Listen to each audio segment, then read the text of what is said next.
All right, you're all way too quiet for Drax, but I am here at Pub Talk. Hey, how you doing today? I see AJ's already in the house. AJ, what's up? Coach Bill is here. It's Pub Talk. We'll have Grover Norquist joining us here soon. Kate, I can't wait for that. Hello, hello, hello. Thank you so much for the mic. Sorry about that. I didn't mean to cut you guys off. Thank you for giving me the mic and looking forward to Mr. Norquist. Yeah, guys, I was playing my music with my mute button on. I wonder, it was quiet when I got in here. It was quiet. I was just jamming away. Didn't know There the you mute go. button was on. See, Hey, we got Punch Bowl in the room, guys. Monday through Friday, 8 a.m. to whenever they want to stop is the Punch Bowl. You got to get in there. But yeah, we got a great speaker today. I'll let Kay talk about him, and then Drax will set up the space, and then we'll get going. Excellent. Folks, I'm really excited about this guest. I will introduce him. Oh, there he is. Let me throw him a mic. Hold on. There we go. Invite to speak. Voila.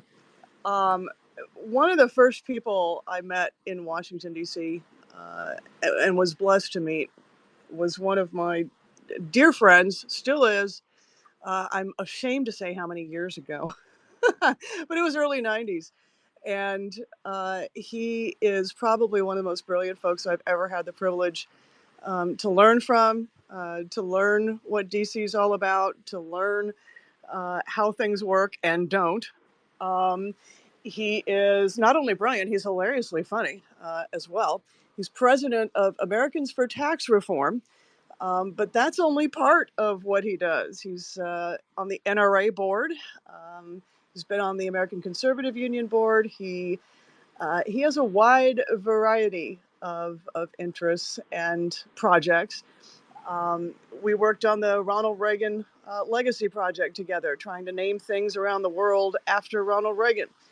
Um, he has one of my favorite books that I keep pointing to all the time called Leave Us Alone Coalition, which I'm sure most of us in this room are there for 100%. We want to be left the hell alone.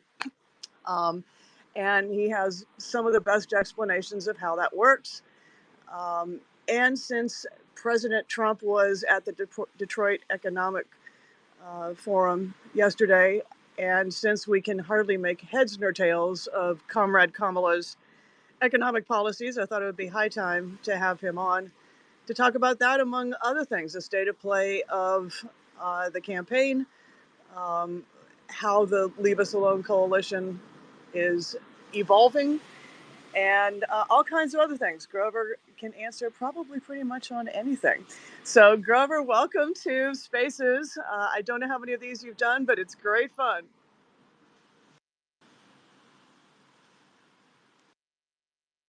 it may be his first one. Grover, how are you doing tonight? It's nice to meet you, Mr. Norquist. You got to tap that little mute button there on your phone, and it will allow you to speak. How are you doing this evening?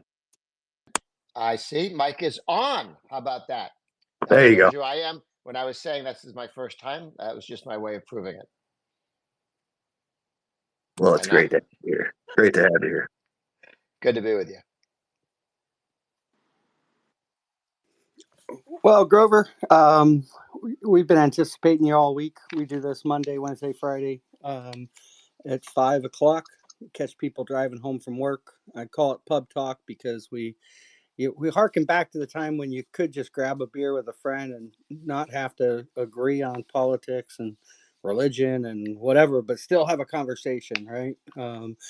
Yep. So we love having you here, and can't wait to hear about your book and all the great work you're doing. Oh, well, thanks. The book that Kay was talking about is called The Leave Us Alone Coalition. And I basically argue that there are, two competing coalitions in American politics. One, the center right, is a Leave Us Alone coalition. If you go around the table at a Republican gathering, why are people there? Some people want to be left alone with their Second Amendment rights. Some people want to be left alone to have to educate their own children, to homeschool, or to decide what school to have school choice.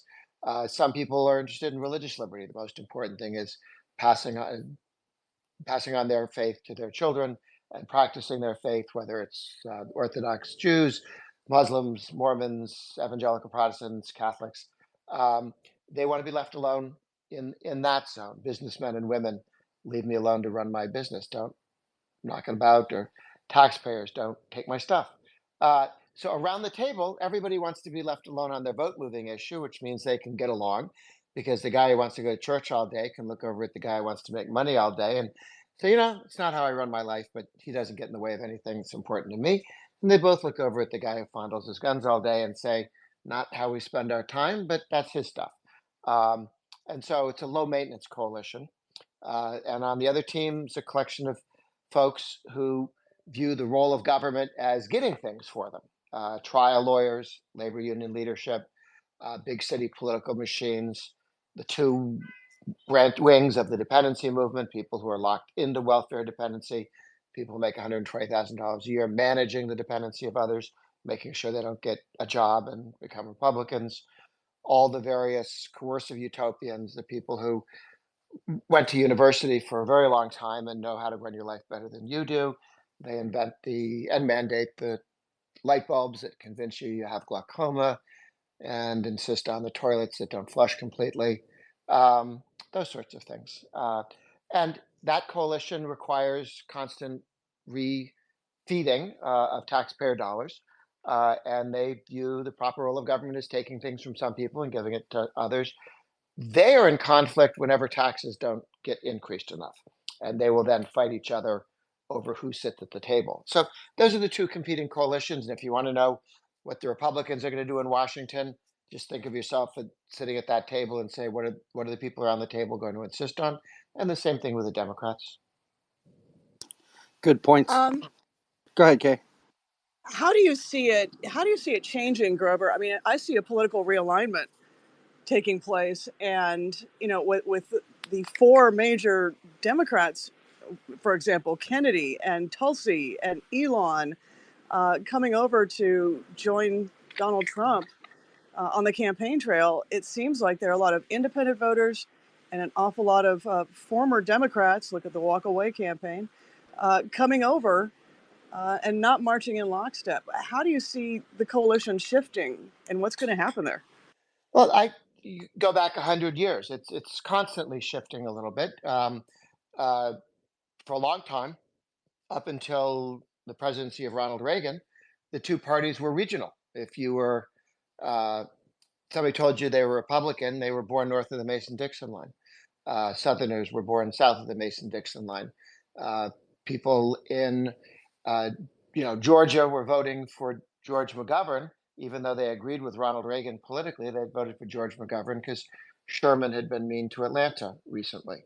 The parties didn't have a meaning in terms of today's issues.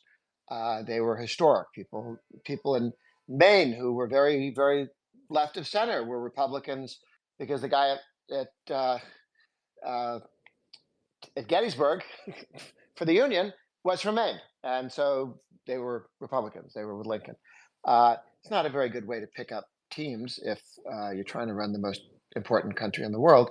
But during Reagan's lifetime, they sorted out, as I was pointing out, based on whether you want the government to be more limited or more unlimited in its powers and resources. But as there's still people who are there for historic reasons. Different ethnic groups, different immigrant groups came in, became Republicans or Democrats, and then decided, well, this isn't really where I meant to be. And you're starting to see people take a look at what the modern Democratic Party or Republican Party is and deciding to shift. And Elon Musk looks around and the Democratic Party's trying to stomp on him while he's trying to invent things to make the world a better place. And he's going, what is this all about? Why are the Republicans encouraging me and the Democrats fighting me? And he switches on a lot of civil liberties issues, First Amendment issues, Tulsi Gabbard and Kennedy. I've met with both of them during this campaign, and they really noticed that the Democrat Party, which said it was for First Amendment freedom of speech issues, doesn't seem to be anymore. And I mean, it isn't at this point. And that's a very interesting question of what happened that the party shifted on that. I think on that one, the Democratic Party moved, and people like Tulsi Gabbard and Robert F. Kennedy Jr. didn't move, and so they do switch parties. People get surprised that Hispanics are becoming more Republican. The Republican Party didn't carry the Roman Catholic vote for Congress. I mean, all Roman Catholics until 1994, because when a lot of Catholics from Italy and other uh, countries came to the United States, the person who met them was a Protestant Republican who wasn't nice to them. The Irish, right? Irish, no Irish need apply. As they became part of the United States, learned proper English, and um, did better economically, they go, wait a minute, why am I voting for the Democrats? I'm a Republican. I want lower taxes. I want to be left alone. Um, and so they shifted, and you're seeing the same thing with the Hispanics.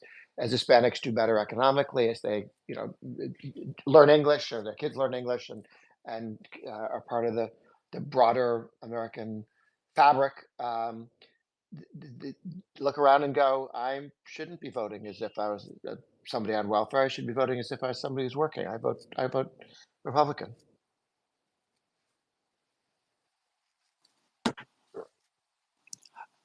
I love the Great. title. I love the title.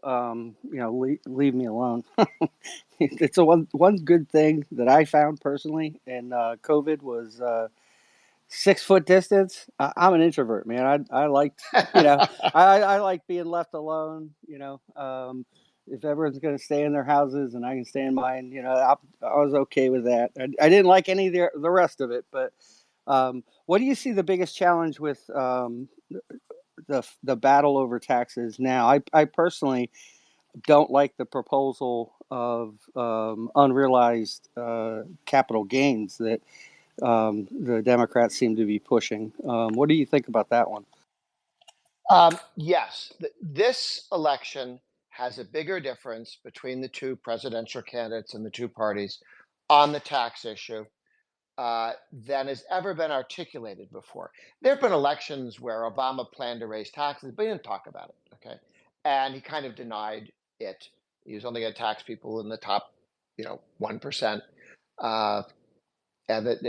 But this time around, Kamala Harris and Biden before made a list of taxes. You mentioned one, taxing unrealized capital gains. What does that mean?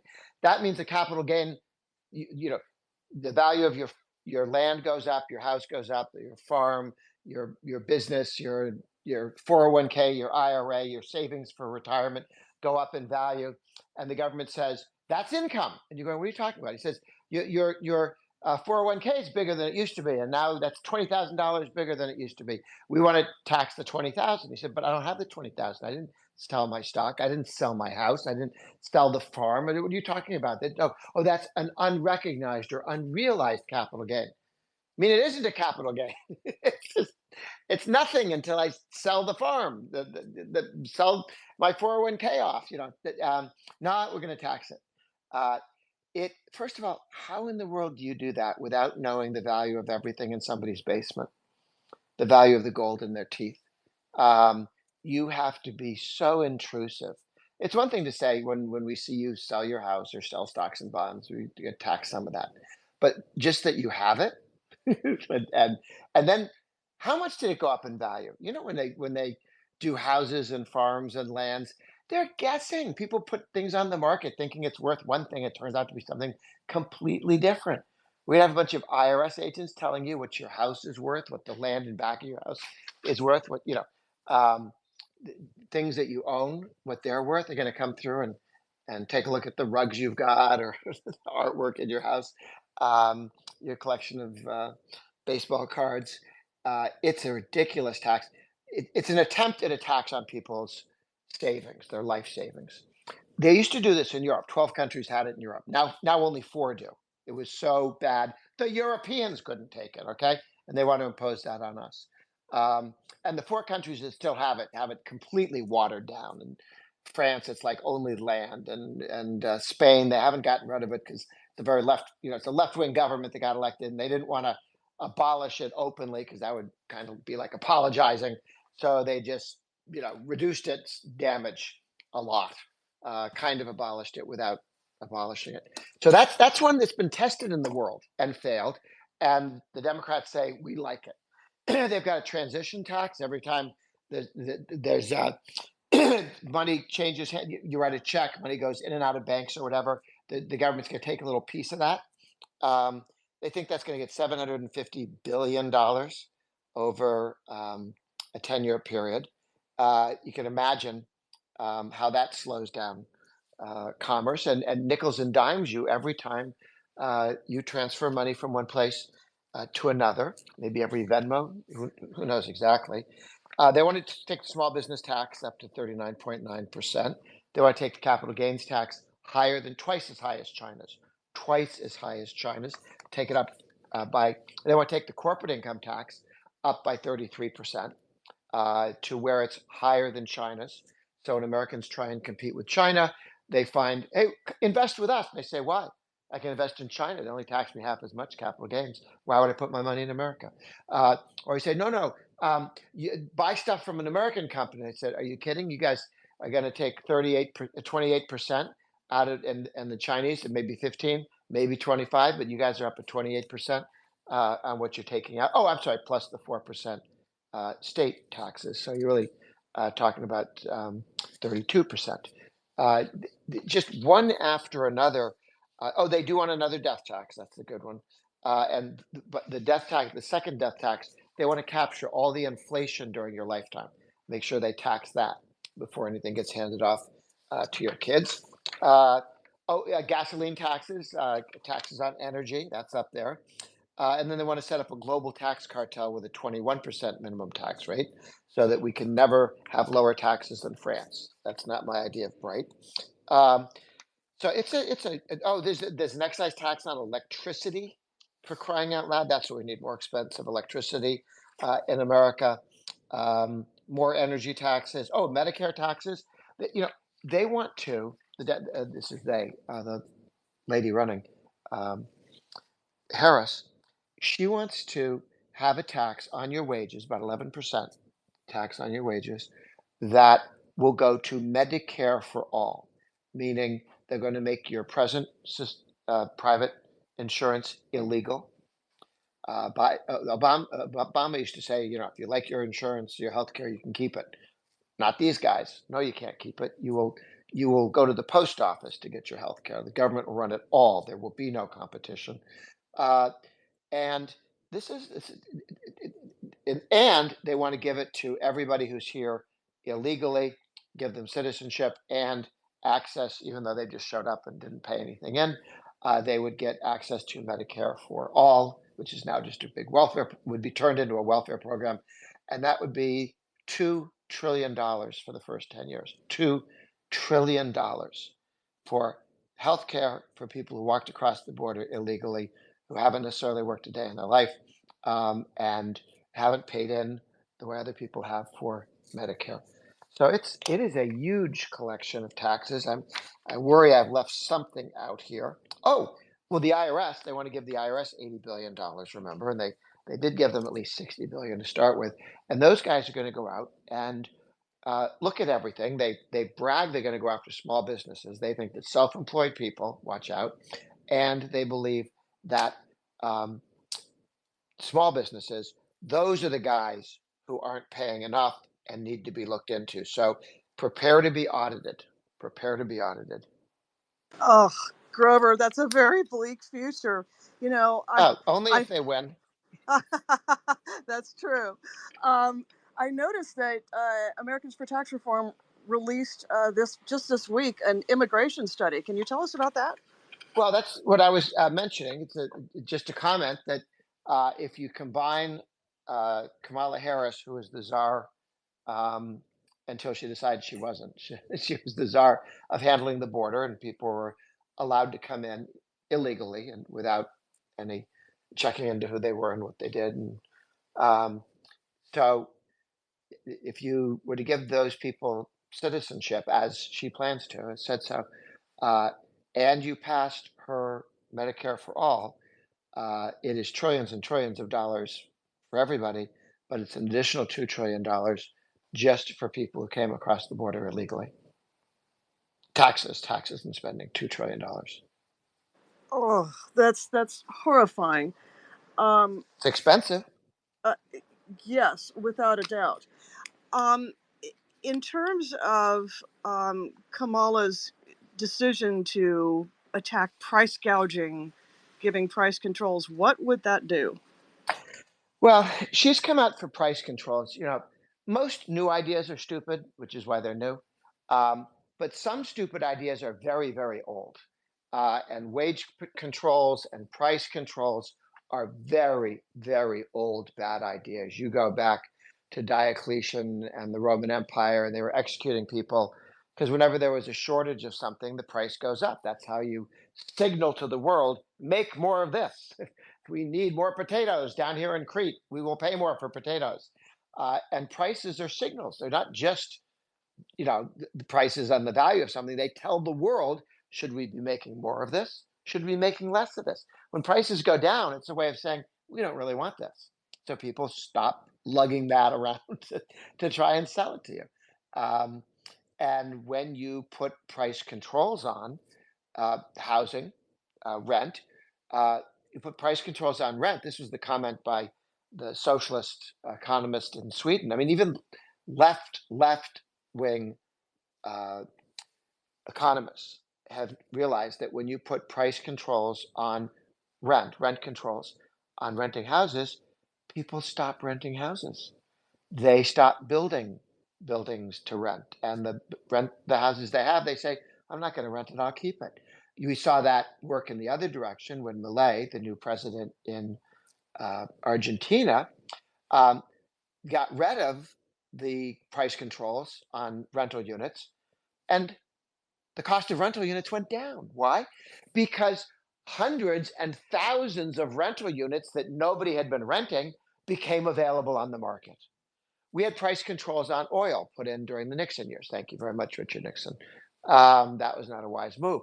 And there were shortages, and under Jimmy Carter, they really kicked in, and he allowed them to stay. He didn't put them in to begin with, Nixon did, but he was the guy who defended them, and that's why people could only buy gasoline if your car license plate ended with an even number. You had 3 days, and if it was an odd number, you had different days, and you had to go wait in line to buy gas in America. Wait in line to buy gas because prices couldn't go up and encourage people to produce more. Reagan came in and abolished price controls.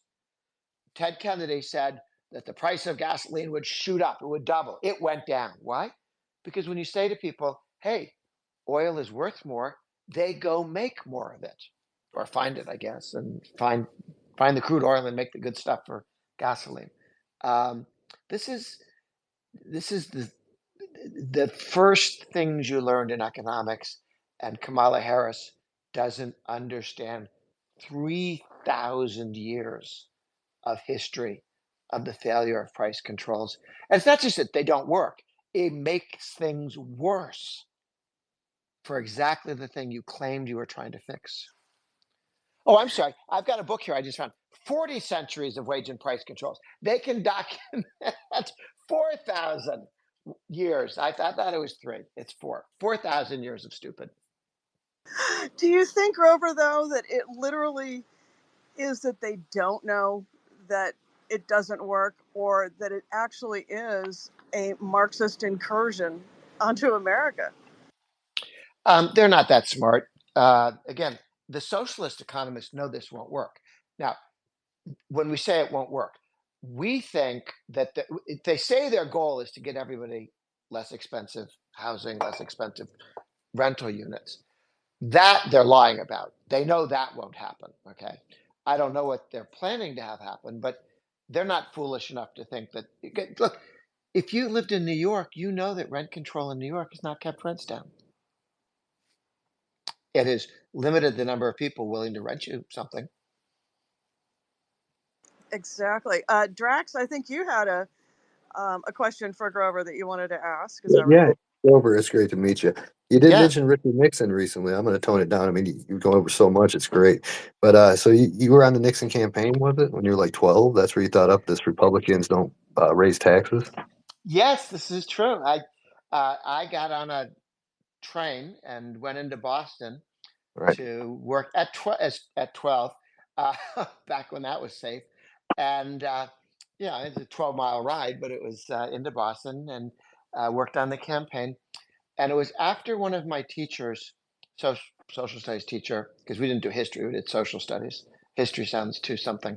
And they, the teacher says, well, democracy doesn't really work. It doesn't mean anything because nobody knows who is their state legislator and they just vote blindly. And I thought about that and I said, well, I don't know who my state legislator is. And how could you fix that? How could you make that better? And I said, well, if the Republican Party became the party that would not raise your taxes, and that was the opening requirement for somebody to run for mayor, city council, state legislator, congressman, governor, president, that I thought that would be good for almost half of the vote to begin with. And then you could, add other issues to it as well. But that if you knew that a candidate had committed in writing, uh, that they would never raise taxes, that means they would have to govern because raising taxes is what politicians do instead of governing. If they're not capable of governing, if they're not capable of making the city work, the state work, the federal government work, they just steal more money, take more money from people, and stick that in the problem and say, see, we've covered up the problem with more money. We've hired more people to do all the same things that weren't working before. Uh, and of course, that never quite works. So you need to have, if you're ever going to fix a problem, if you're ever going to fix a program that doesn't work or get rid of a program that doesn't work or take a different direction, you need someone who's committed to governing and saying tax increases are not on the table. Because once you sit and negotiate and say we could raise taxes or cut spending, the Democrats never run out of tax increases in their back pocket. So whenever you say, okay, now let's reduce spending, they say, oh no, we haven't taxed this yet, and they keep bringing that up. So when the Republicans have had significant victories against Obama and others, it is when they said taxes are off the table. We're only doing spending restraint. And when that happens, they've won with that fight, and state by state, big successes as well. And now, because when I was 12, 13, I was rather disappointed, but nobody was listening to my ideas about how to structure the modern Republican Party. More recently, Reagan asked me to run the American, what's the name of it? Americans for Tax Reform. I worked on Americans for the Reagan Agenda before that. The Americans for Tax Reform. And that's when I suggested the pledge, and we got 100 congressmen the first year to sign, and 20 senators, and then we just kept building on that to where almost all the Republicans in the House and Senate take the pledge, all the presidential candidates. I was just in New Hampshire where the governor's taken the pledge, all the leadership of the state legislature. They have like 400 people in their state legislature, but we got quite a number of them to take the pledge Wednesday of this week.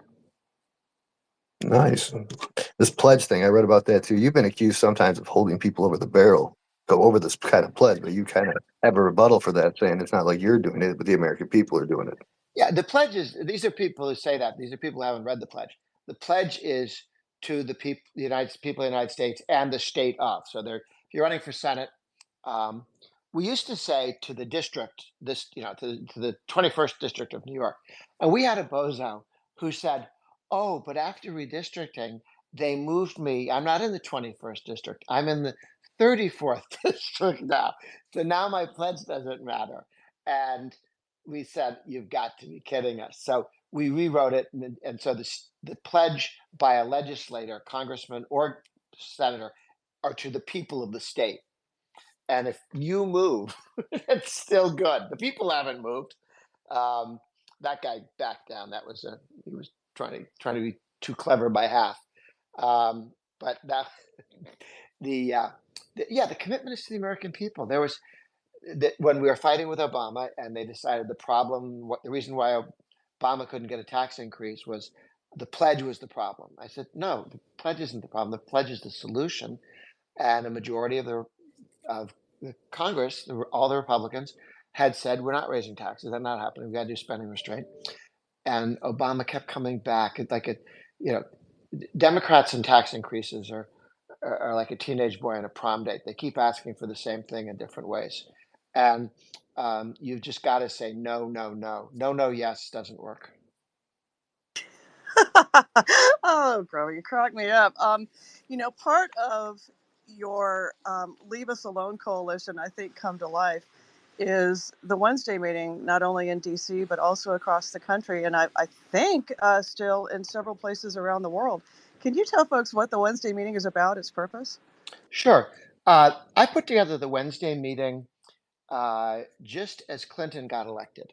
And we thought it was a meeting about 20 people, some people from the legislature, Ralph Reed from the Christian Coalition at the time, different groups, Iran Attacks Group, Citizens Against Government Waste. And we said, we got to stop this government takeover of healthcare. How do you think we should do it? And people were talking about what their different approaches were. And then we realized that if you're going to stop Clinton care from passing, which we did, we stopped it, that you had to slow everything down. So the Second Amendment people, the National Rifle Amendment joined, and National Rifle, NRA, National Rifle Organization, Association. Sorry, it's on the board for 18 years. I should know this. NRA, National Rifle Association. They joined, and all the various groups. It was very broad based, and it got to be 40, and then 60, and then 100 people broadly. And what we do, and there are 42 states that have similar meetings. Florida has 5. Some states have many, and 16 now overseas, other countries. This is, you talk for 3 minutes about what you're doing, not about the past, no whining, no arguing, no discussions about what somebody else should do, only what you are doing. And so people learn what everybody else is doing. They learn opportunities to work together. They realize, as I said about the Leave Us Alone Coalition, that people who are very different than you are vote for the same candidate, because he's going to leave me alone to do what I want to do and the other guy alone to do what he wants to do, even though we live in different worlds. And that is the Leave Us Alone Coalition in person. And as people see that, they really begin to understand, oh, I get it.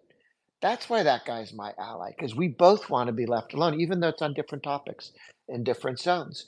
And there's a lot of overlap. I mean, people who have businesses also go to church and also maybe have guns, but and want to be able to have First Amendment rights and send their kids to the school of their choice. So lots of people want to be free in many zones, but there's usually one vote moving issue for most people, even if they may think deeply on many issues. But there's the one that goes, okay, cross that line and I can't vote for you, or be with me on that and I will vote for you.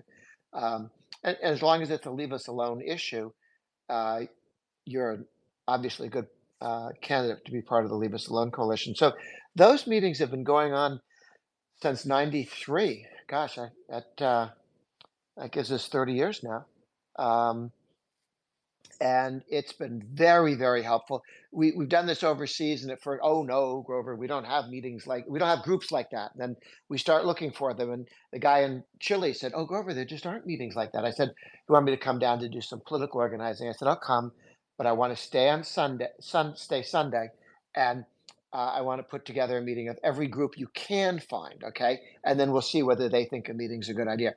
They found 30 groups, and they just they were out there. They just didn't know each other. And, you can't win if you're not in communication with other people who agree with you and want to be your friends. How could you possibly allow yourself to be separated that way? But we have been in many ways. And coming together in those states with strong center-right meetings, the Republican Party, the center-right movement does very, very well, and it really makes life a lot easier in terms of communicating why and what you're doing. I'm seeing, Grover, now, more public sniping at each other, which is one thing that I think the Wednesday meetings sort of tamped down. You could have your discussions and your disagreements behind closed doors and not make it a headline in the Washington Post. Um, is there a way that I have no idea if there's a way to focus more on what's important out there, like, oh, I don't know, November 5th, and stop some of this public sniping, especially between principals. It seems unproductive. Well, keep in mind there's some people who whine, and that's what they do for a living, and there's just not fixing that. There's some people, even some congressmen, who think their job is not to change laws, but to get on TV and sound important, and that's what they do. It's a handful, but it's the handful you see on TV. Uh, so, and others are public intellectuals, right? Who don't have a base, but they get up and opine. And the way to become a famous public intellectual is to pick fights with people, particularly pick fights with important people. Attack the Republican presidential candidate, attack the head of the Republican Senate or House or governor. And then people go, "Oh wow, if the governor's fighting with him, he must be important." Not really. Uh, so there is, and I'm always looking for ways to tamp it down. I think the number of hardworking people who do sniping is way down in those states where we have a center right meeting, and certainly in D.C., it's way down from where it has been in the past. There's no fixing someone, because if instead of sniping, you're working with other people and you're getting things done, that's its own reward. That's a pretty cool thing to be able to go around and say, I did that, and the world saw you did it because you came and presented to a group of 50, 60, 100 people, said, I'm working on this, and other people help. And you saw, and over a year or 2 years, they saw the project happen and win. And all these important people know you did it and that you were one of the key guys involved. That's very rewarding. Whereas other people like to give speeches like, if you'd listened to me 10 years ago, that wouldn't have happened, which may be true, but it's not terribly useful. Um, Actually, we have up on stage someone who has attended one of those Wednesday meetings besides me. Her name is Dr. Kat Lindsay. Dr. Kat, what was your experience at the Grover Wednesday morning meeting, and do you have a question for Grover?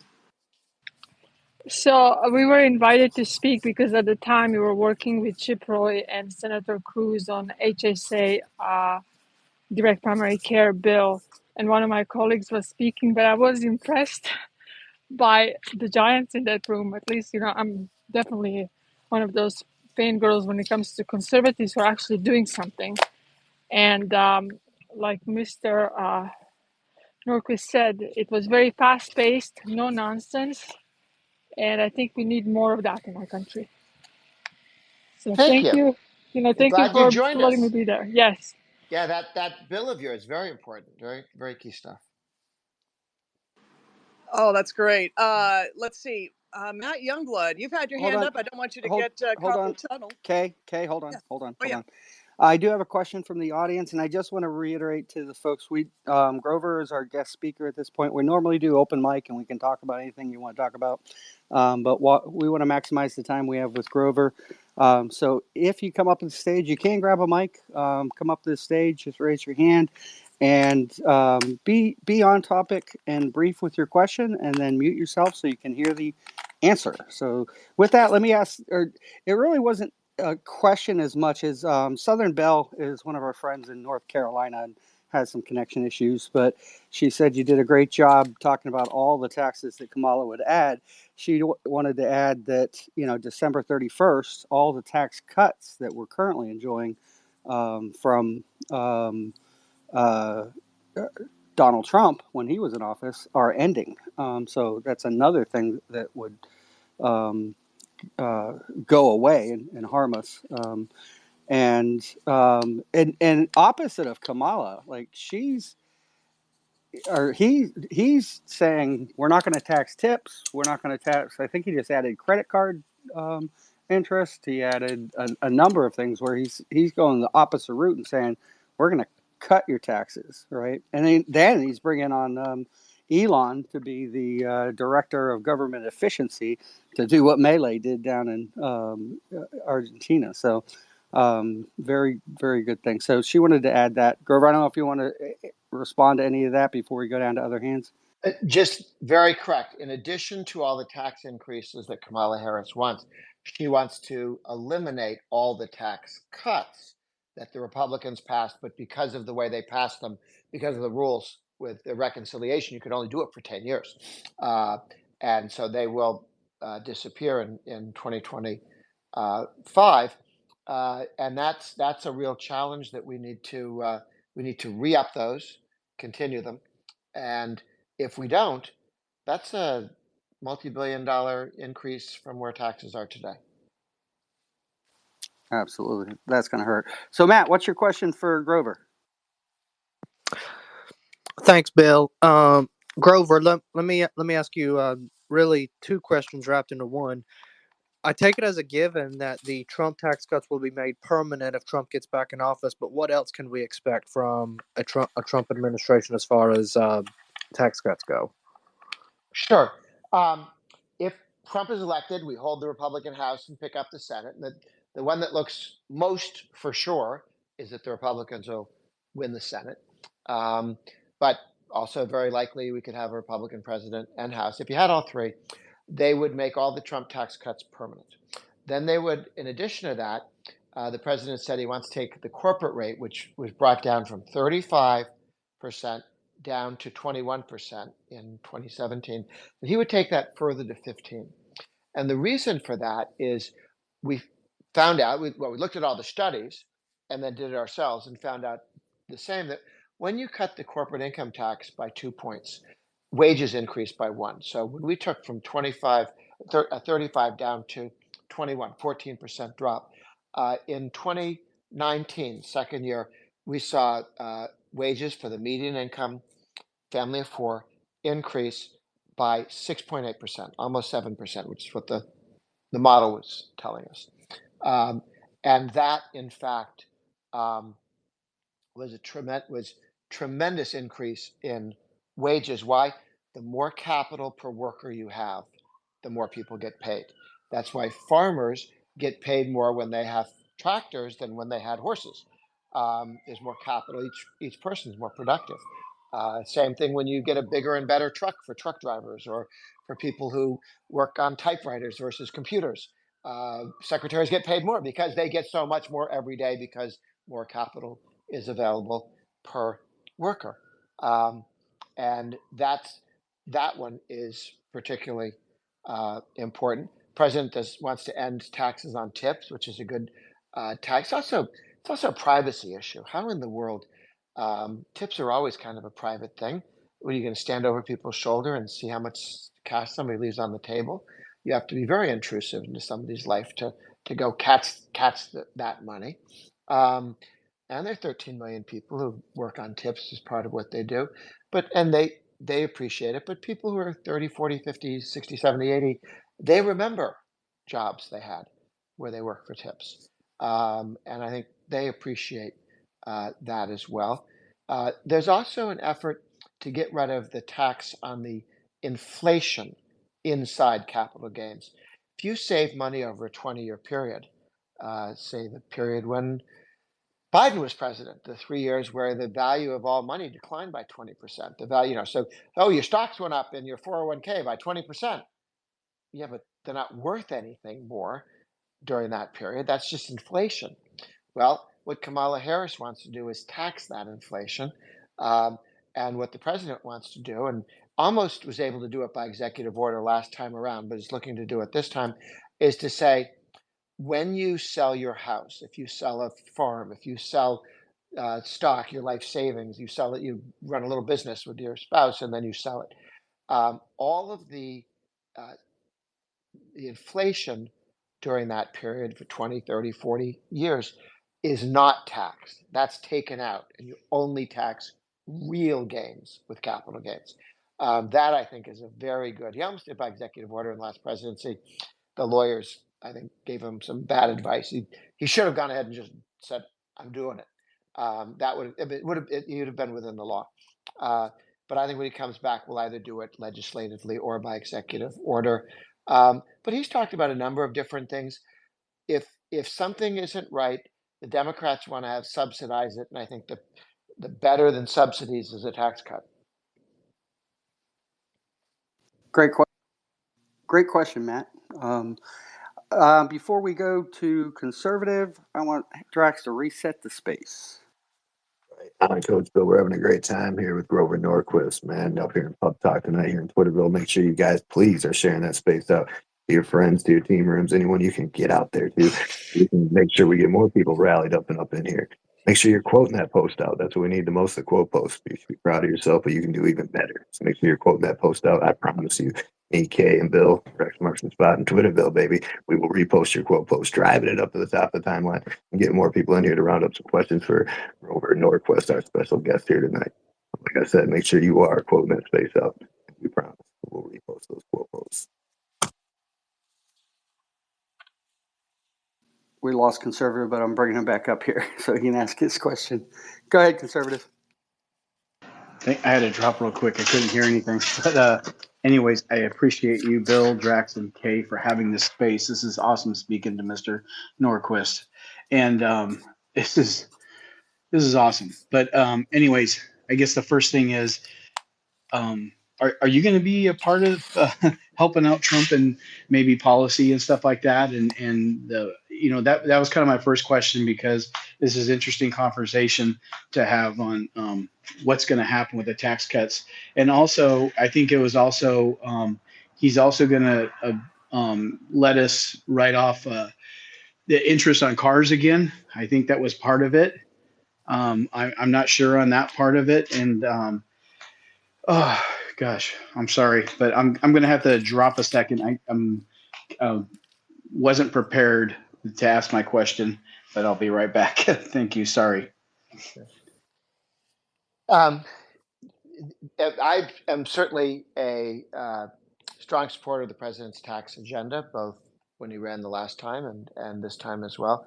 I work with a lot of his folks, and I am very pleased with the agenda he's laid out, and I'll be working to help get it passed.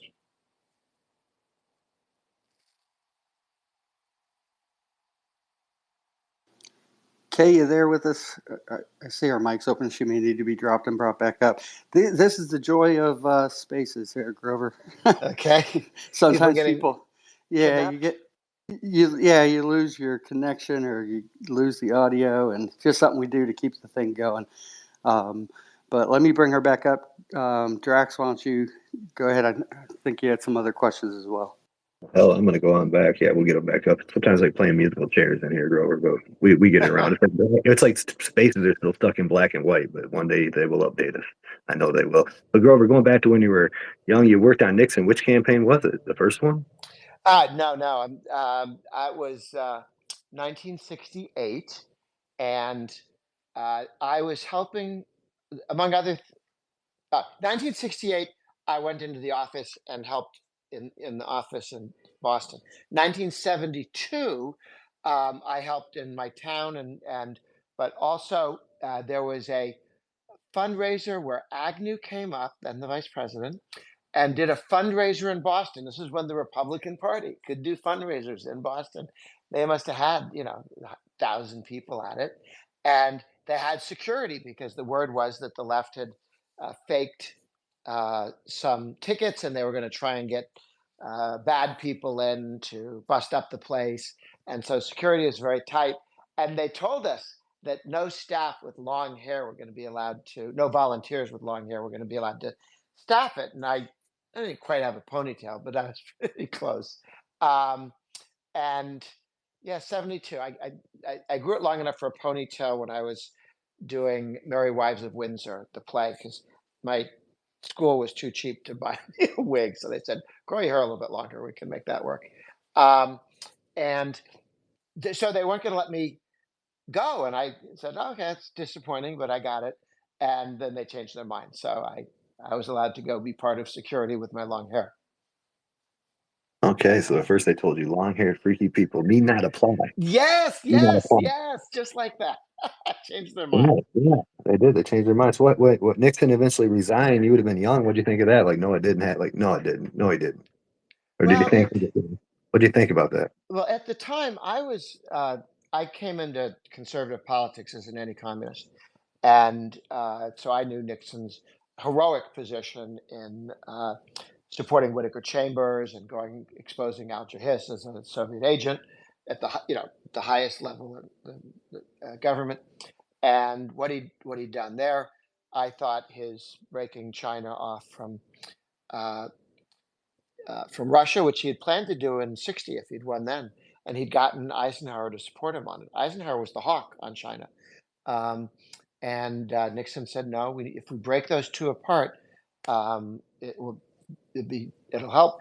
And that, of course, is why the Soviet Union lost everything, because they had been broken off from China, and they didn't have that support level. They're trying to put it back together again, like a little bit, but Russia is now so reduced in power, and half the population it used to be, and impoverished, and they can no longer suck the lifeblood out of East Germany and Poland and Lithuania, Latvia, and Estonia, and these other countries. And the anyway, I was a fan of his anti-Soviet foreign policy, less of a fan of his wage and price controls, for crying out loud, um, as a result of the inflation that he inherited from Johnson's overspending. So instead of bringing spending down, he decided to have wage and price controls, which oddly enough didn't work. Absolutely. Hey, I used to have long hair down on my shoulders. Maybe I'll post that picture down in the in the Probably bubble. so. I Right.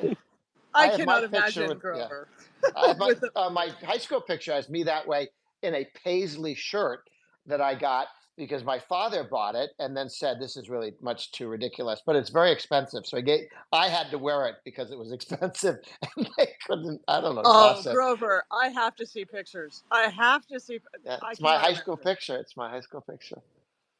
I didn't mind the paisley shirts, but the polyester golf pants that my dad bought me when I was in high school, I'm like, I'm not wearing those. Don't spend your money. I'm not going to wear those. And he bought it, said I would, never wore them. But yeah, I can feel you on that one. Hey, we've got a number of. Bill the Rebel. Bill the Rebel. Yeah, I rode a motorcycle, had long hair. You had to get that out of my system.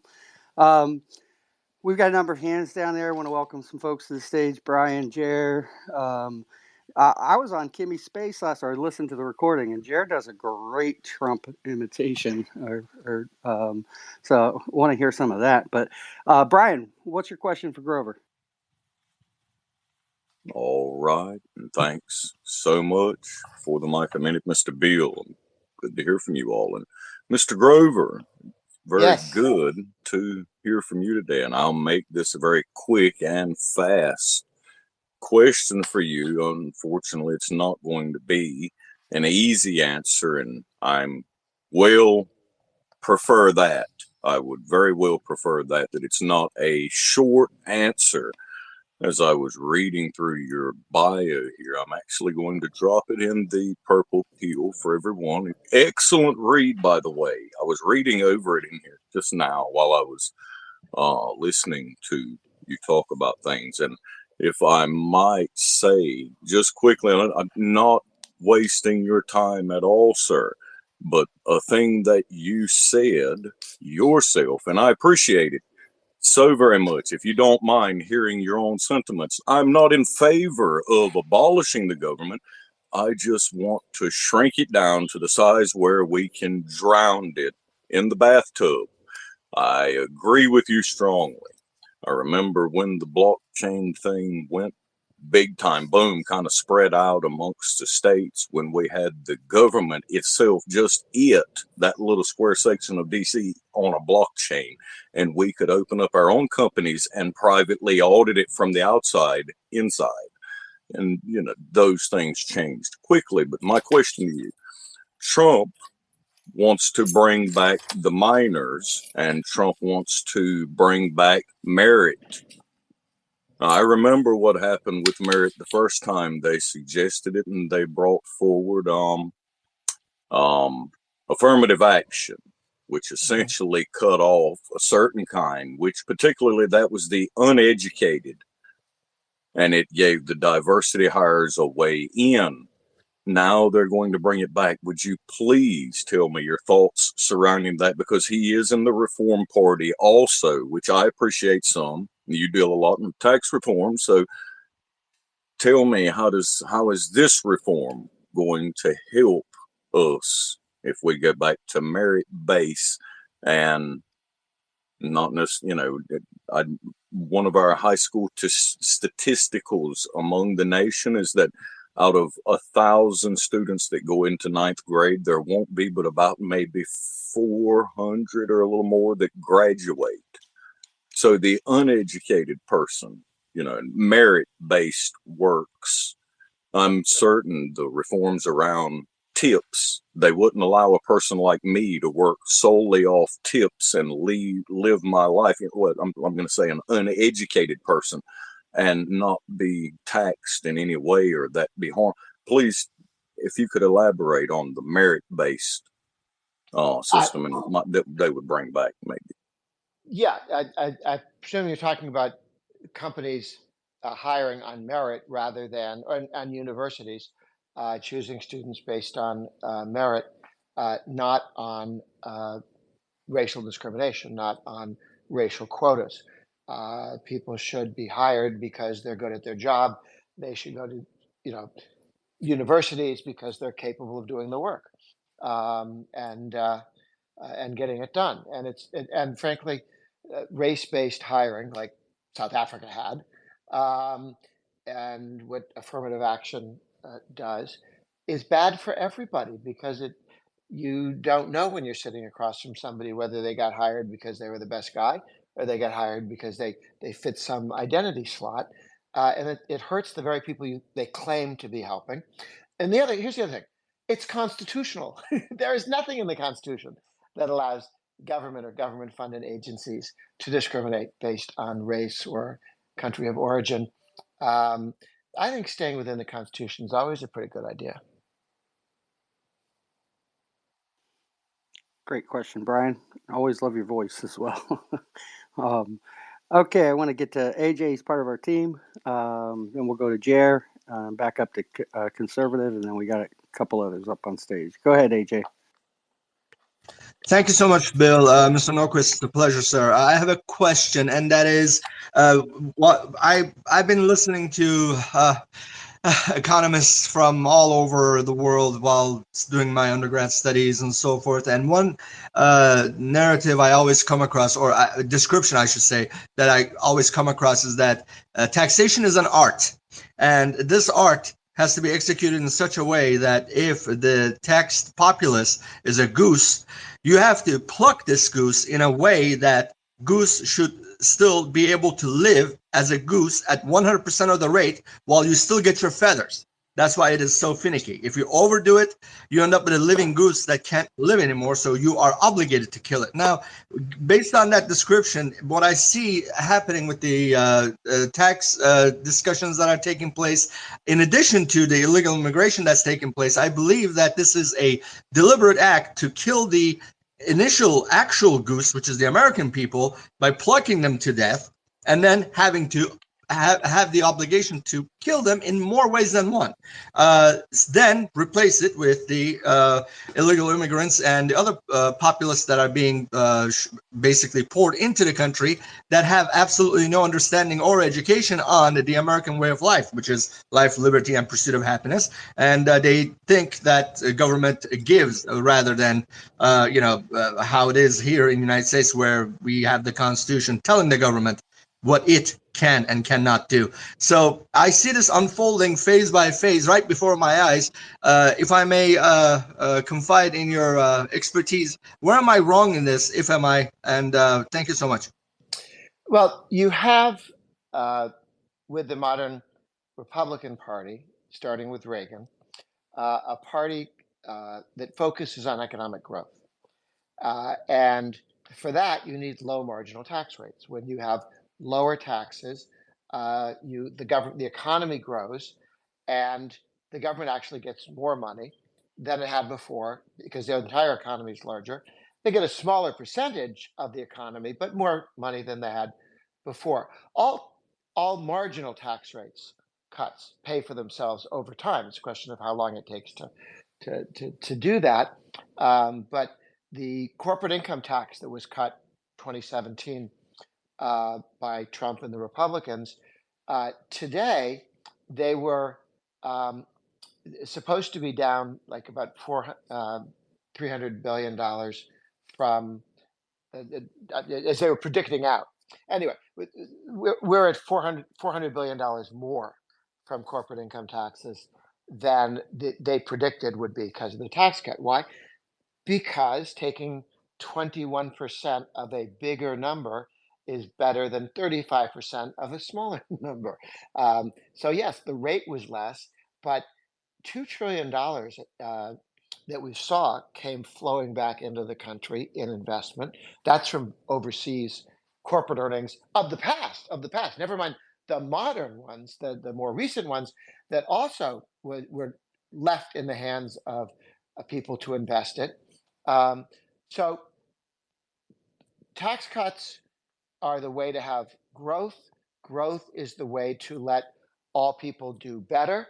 And we really, and the way to bring all people up. That what the Democrats want to do is make people dependent on government, and then they whisper in their ear, "You're nobody, you're nothing. We're giving you some money. Vote for us, or you'll have nothing." Whereas those people born in this country or immigrants who say, "I'm going to make it myself. I don't want to be seduced into welfare." Um, those are the people who are not interested in the deal the Democrats offer.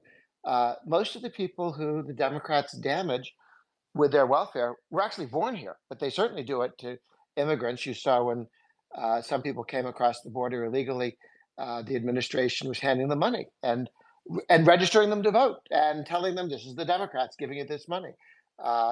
They are trying to corrupt future American citizens and make them dependent. So the goal of the party of government is to make people feel dependent on government. That's why they hate small businesses. That's why they hate independent contractors. That's why they hate people who take care of themselves, who homeschoolers. They have no leverage. They can't. You have to give me money, or your kids will be stupid. No, they want. I'm educating myself. Go away. And that's why they don't like the Second Amendment or the 21 plus million Americans with a concealed carry permit, for whom the first responder is them. I'm the first responder when somebody attacks my family. So it is in the interest of the party of government to make people believe they are at the mercy and the whim of everything, and only a benevolent government will come down and take care of them and tell them what to do. Excellent question. Excellent answer. I'm going to go down to Jer, and then I want to go to Philip Anderson, a January 6th survivor. So go ahead, Jer. Thanks for having me, Bill. I'm happy to be here, as always. But that's actually a great explanation earlier about the Sino-Russian alliance being broken by Nixon. A lot of people don't give him credit for that.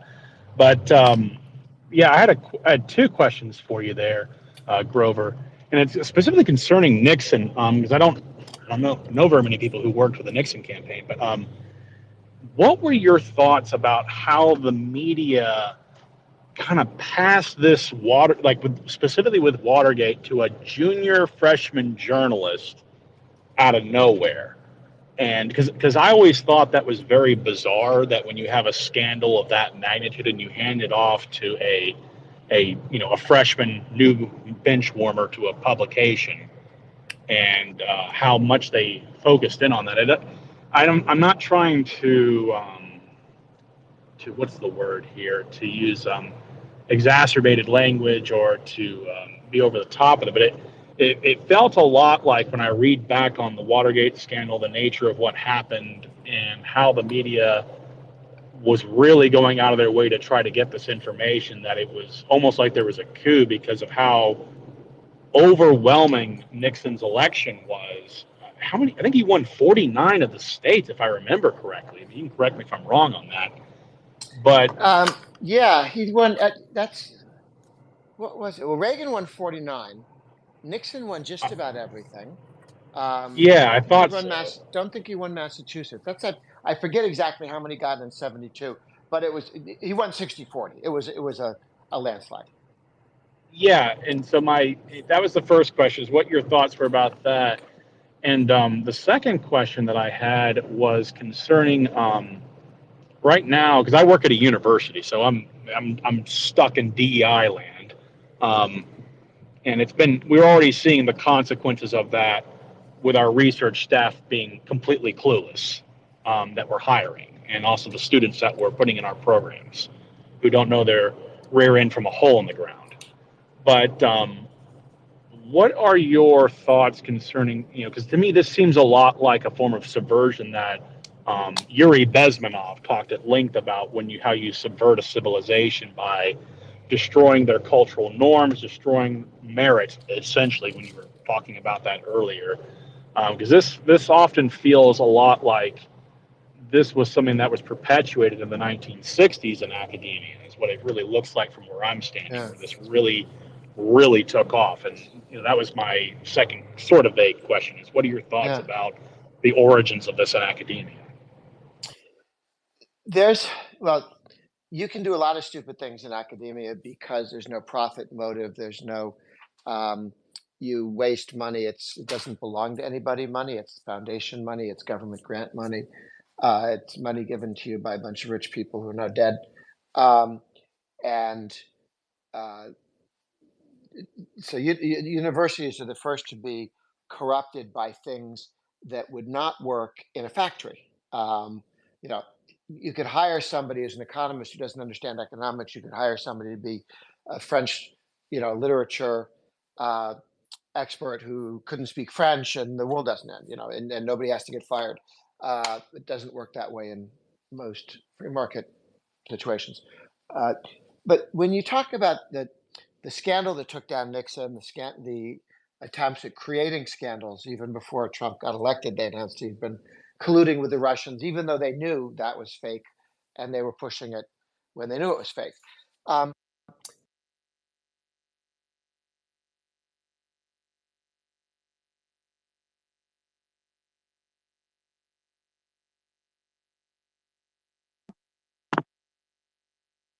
Did we lose Bill, him? you there? I wonder if we lost him there. Grover, can you tap on the mute button? Oh, sorry. What did I do here? Oh, you're back now. Yeah. Sometimes when you Okay. get a call, that'll That's what do that happened. to There you. was a call, and I tried to hang on the call because it started ringing in my ear, and all of a sudden I couldn't think for a second.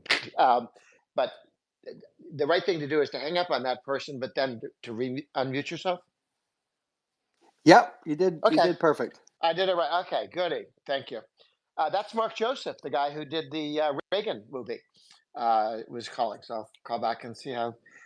He says that the sales are going well, and they're doing a good job getting more people to see the Reagan movie, which I've seen twice, and I gave a little lecture yesterday to a bunch of school kids as they were going to see it in Virginia.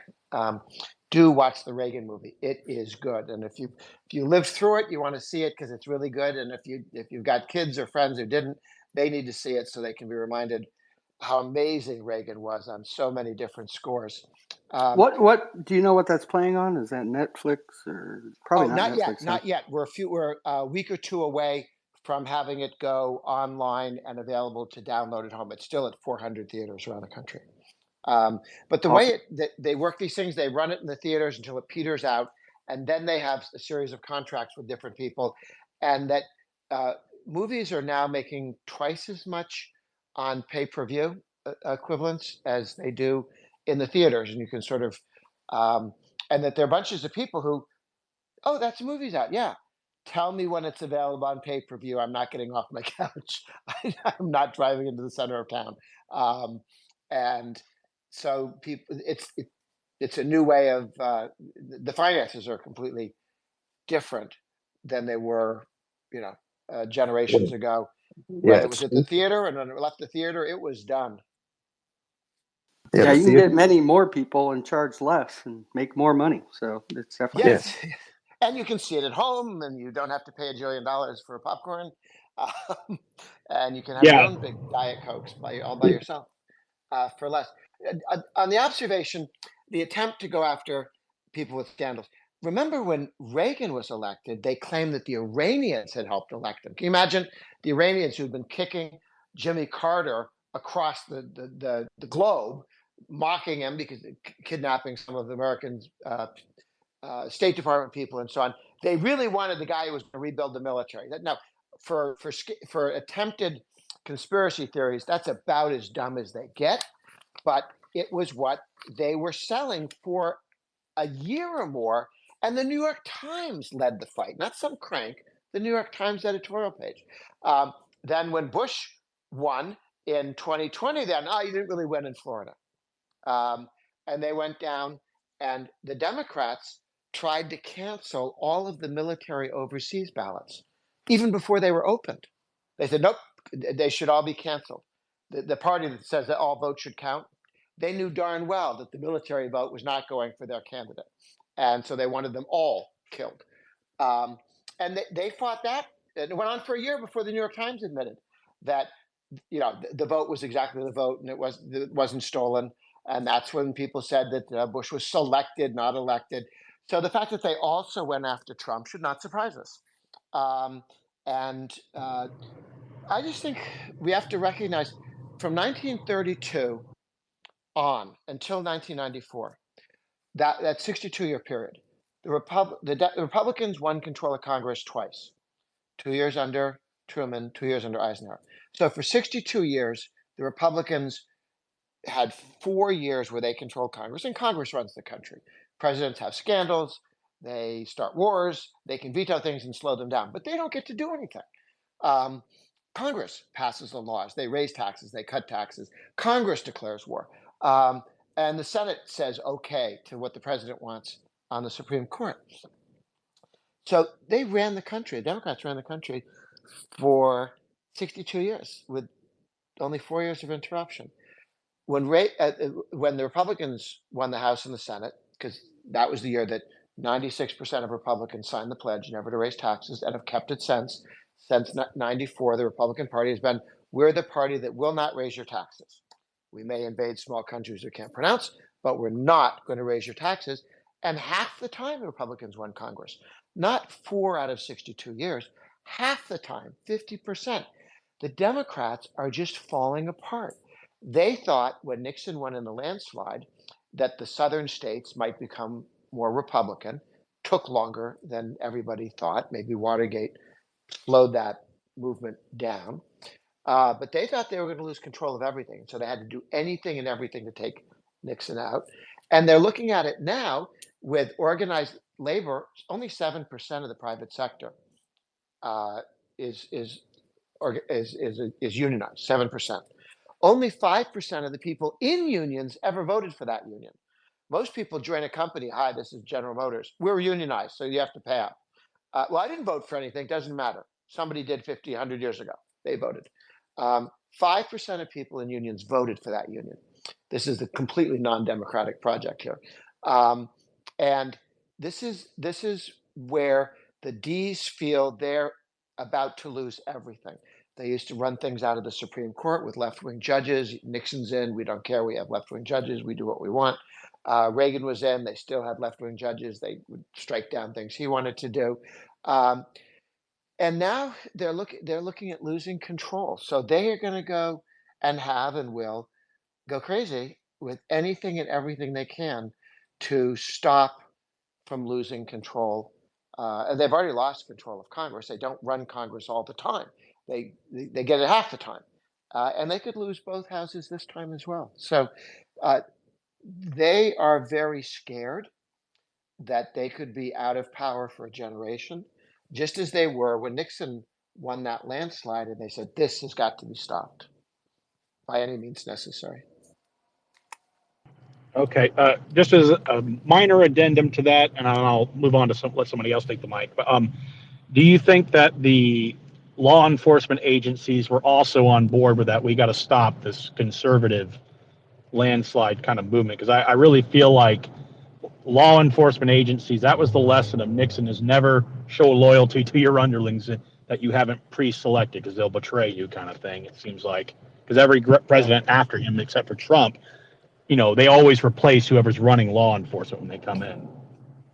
It is a very interesting question as to how that, you don't need everybody to be corrupt, just some to do a lot of damage. Thank you. Okay, Philip Anderson, how you doing tonight? Doing well. Good to hear you. Hey, Grover. I think my name's Philip, and you're Grover, right? Yes, Grover. Mm-hmm. Well, okay. Well, anyway, I'm here to tell everyone that we got trouble in Pennsylvania. Democrats are widening the gap. They're widening the gap in ballot returns in Pennsylvania. And, guys, we all got to get involved. If you live in Pennsylvania right now, you got to go vote. If you live in Northampton, Pennsylvania, you have to vote. Democrats nearly have a 200,000 ballot return advantage. So we got to return those ballots. We got to get the low propensity voters to show up and vote early. It's not the end. It's not the end of the election. Nothing close to that. But guys, we cannot allow the gap to widen. We got to try to close the gap as much as possible with the early voting and with the mail-in voting before election day. The more we can tighten that gap, the more we can close that gap, the easier it will be for Donald Trump to win the state. So I'm really hoping that's something that we all can start talking about in all these spaces, because we got to be actively telling people on a daily basis, vote, get your friends to vote, get your family to vote, get everyone you possibly can to vote for Donald Trump. Actively be hunting down more votes for Donald Trump. If you live in Virginia, you live in Pennsylvania, live in Wisconsin, Michigan, hunt down those Philip, votes. do you ever attend the Punch Bowl in the morning? I have about 10 times or 7 times, somewhere around there. there. All right, because we were talking about this morning. We had Scott Presler on stage talking about the work that he's doing there. That's great. It's just tonight's topic is we got a guest speaker, Grover. And did you have a question specifically for Grover while you're up here on taxes or anything? No, I just want to win this election so I don't have to blow my head off, basically. Right. Don't do that, baby. Don't do that, man. We will win the election, man. Just keep the faith. Well, thank you for coming up. He makes a good point. Vote. Vote, get involved, and watch those polls for sure. Okay, I'm going to go down to Jeff and then back over to Matt. Good evening, Bill, Drax, Kay. Grover, appreciate you coming into our podcast this evening, sir. We really appreciate that. Jer brought up a very important point about colleges have gone away from education to teaching Marxist ideology. With that being said, President Obama instituted DEI into the government, which is kind of destroying our country and our system. In your opinion, how quickly should we dissolve the Department of Education and put that money into the states? I think it's a good idea to block grant most of the things like the Department of Education. There's no federal role there. The idea that if there's some interesting study to be done, it could be done by any state. Doesn't have to be done in Washington, D.C. It's a lot of bureaucracy. It's a lot of staff. I would take whatever resources they're spending and block grant them to the states, just as states now are block granting money to parents with education savings accounts and vouchers, saying to people in Florida, here's your $8,000. You can go to any school you want to, public, private, homeschool, you decide. We don't need top down on education. That hasn't worked. It hasn't worked. It hasn't worked. Thank you, sir. Jared made that point up, and I think that the ideology is teaching the kids to hate our country. And I've been talking with Kay about this is very important. We need the kids in this country to back the Republican Party. There's 2.1 million voters in New Mexico. That's it. There's more voters in the city of Houston, where I come from. And we just need to get the kids involved and give them some hope. I go to a lot of young spaces to try to talk to them. And I just appreciate you guys. Thanks for letting me up, Bill. Drax. Thank you. Anytime, Jeff. Okay, I'm going to have Drax reset the space again, and then we'll go back to Matt. And anybody else, grab a mic, come up, ask a question while we have Grover on stage. It's me, it's Kay, it's Bill. Rex marks the spot, baby. It is Twitter, Bill. It is Pub Talk. We got Grover Norquist here, man. Make sure you guys, please, for me and Bill, are sharing that space out. Just to make sure it gets out there. You know, there's people out there that probably want to come in. They're just wandering around. They're lonely. They can come into the pub. They can meet Grover Norquist. Make sure you're sharing it out to everybody you know. Make sure for us, and it keeps me busy too. So don't be lazy, baby. It's free entertainment. Make sure you're quoting that space out. I promise you, me, Kay, and Bill will repost your quote post. Drive it up to the top of the timeline here on X and get more people in here to see Grover Norquist, while he's giving us his valuable time while he's here in Twitterville tonight with us, man. We can't appreciate it anymore. Grover, thank you so much for coming in. We do appreciate it, man. I know everybody here is having a great time. Excellent.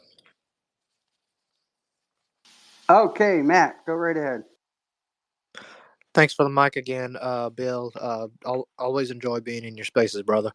A couple of things. So here's my other thing I want to ask you, Grover. Obviously, in the lead up to when Reagan was president, you had a few things going. You had Roe v. Wade in 1973, without which you can argue Reagan would not have gotten the Catholic vote in order to win. You also, and also with Reagan's first term, you sort of had a proof of concept where tax cuts were concerned. If you had gotten another Republican in there now, and given how bad Carter was damaged politically because of the Iran hostage crisis, you could argue any Republican could have beaten Carter. There was an independent running in that cycle who tried to siphon off votes from Reagan named John Anderson. And Reagan beat that guy. But how would, if Reagan had not gotten in, is it fair to say that we wouldn't have the proof of concept with tax cuts that we do? Is that fair? I think that's possible. Certainly, the Republicans in the House and Senate had, before Reagan won in 80. In 1978, the Republican campaign was Republican tax cut 33%. That was the bumper sticker. And the Republicans in the House and the Republicans on the Senate side had all voted for the Kemp Roth bill.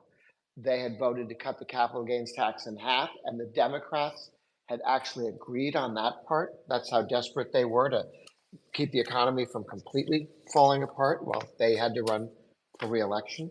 So there was this was a deeper support. People, it doesn't show up quite as obviously because Bush, to his everlasting discredit, tried to take a cheap shot at Reagan and referred to supply side economics as voodoo economics. And you're just wondering, why in the world would you say that? And then, of course, you realize when he became president, he really didn't know any better. Okay, so if he'd been the nominee, yes, he would not have cut taxes because he didn't understand what that was about.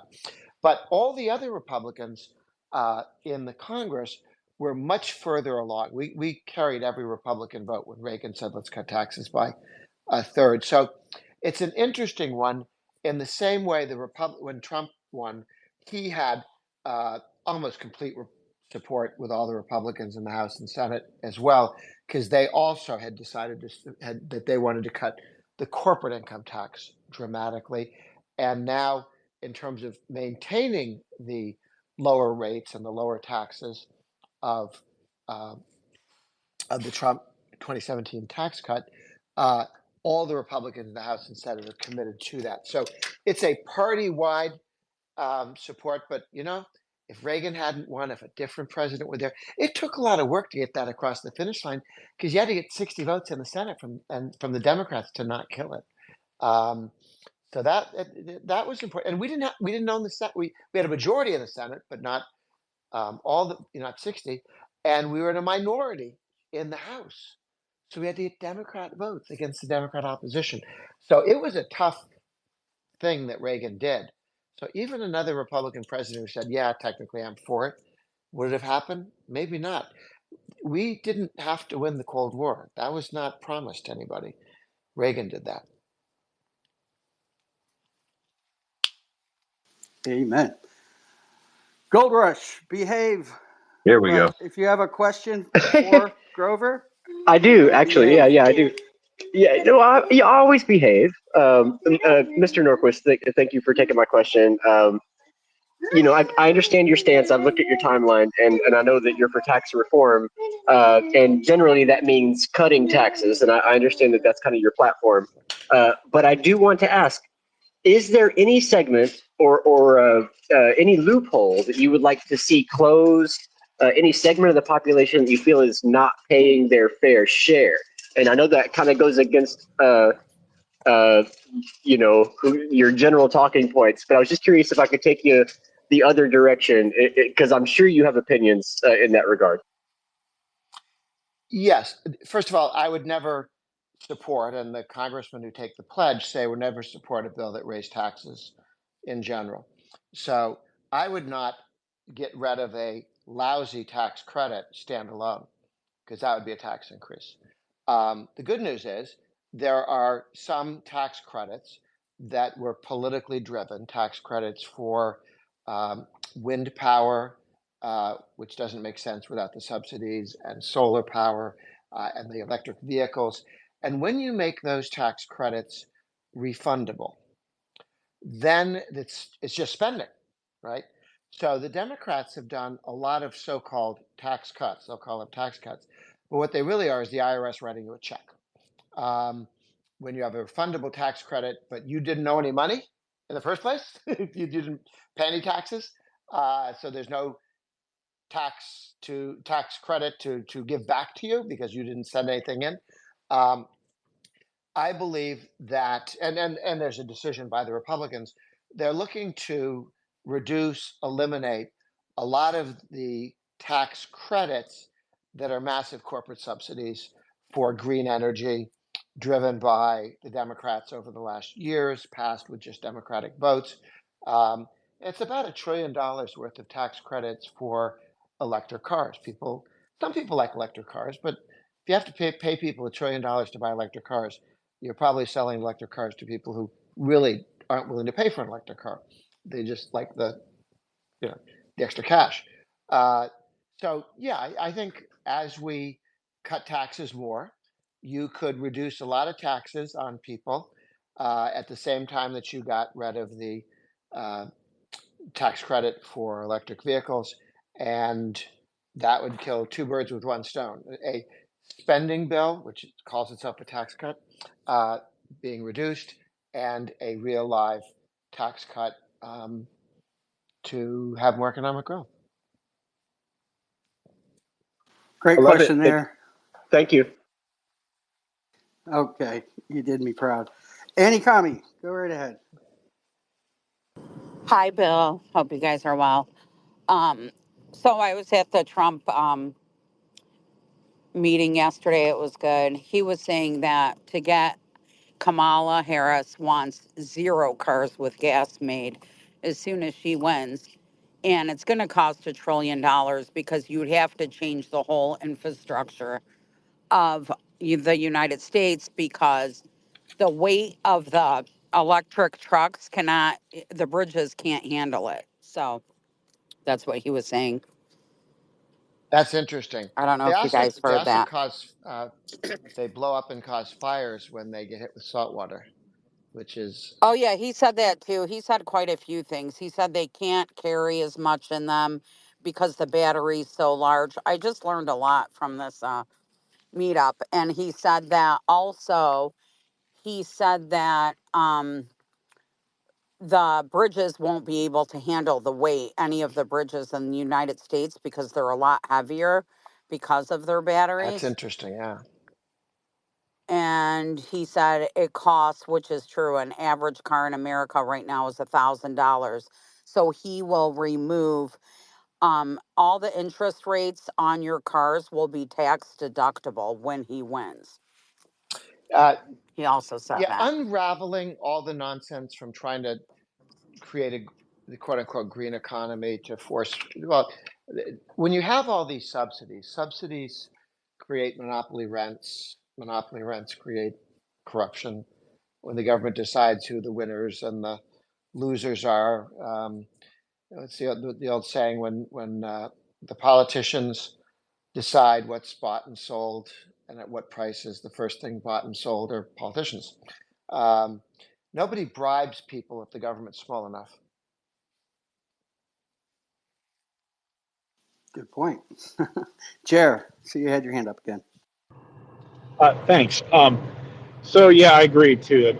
That having the government pick winners and losers, I don't. I think that's a bad idea. But it's But anyway, the question I was going to have is that one of the biggest concerns that I see with any type of laws being passed or with a president trying to enable and basically implement an agenda of any kind is that we have a lot of judicial activists on the bench. And that's what, because here in Georgia, we have a lot of really corrupt judges, and they're not even hiding it. It's in plain sight. They do not care what the laws are.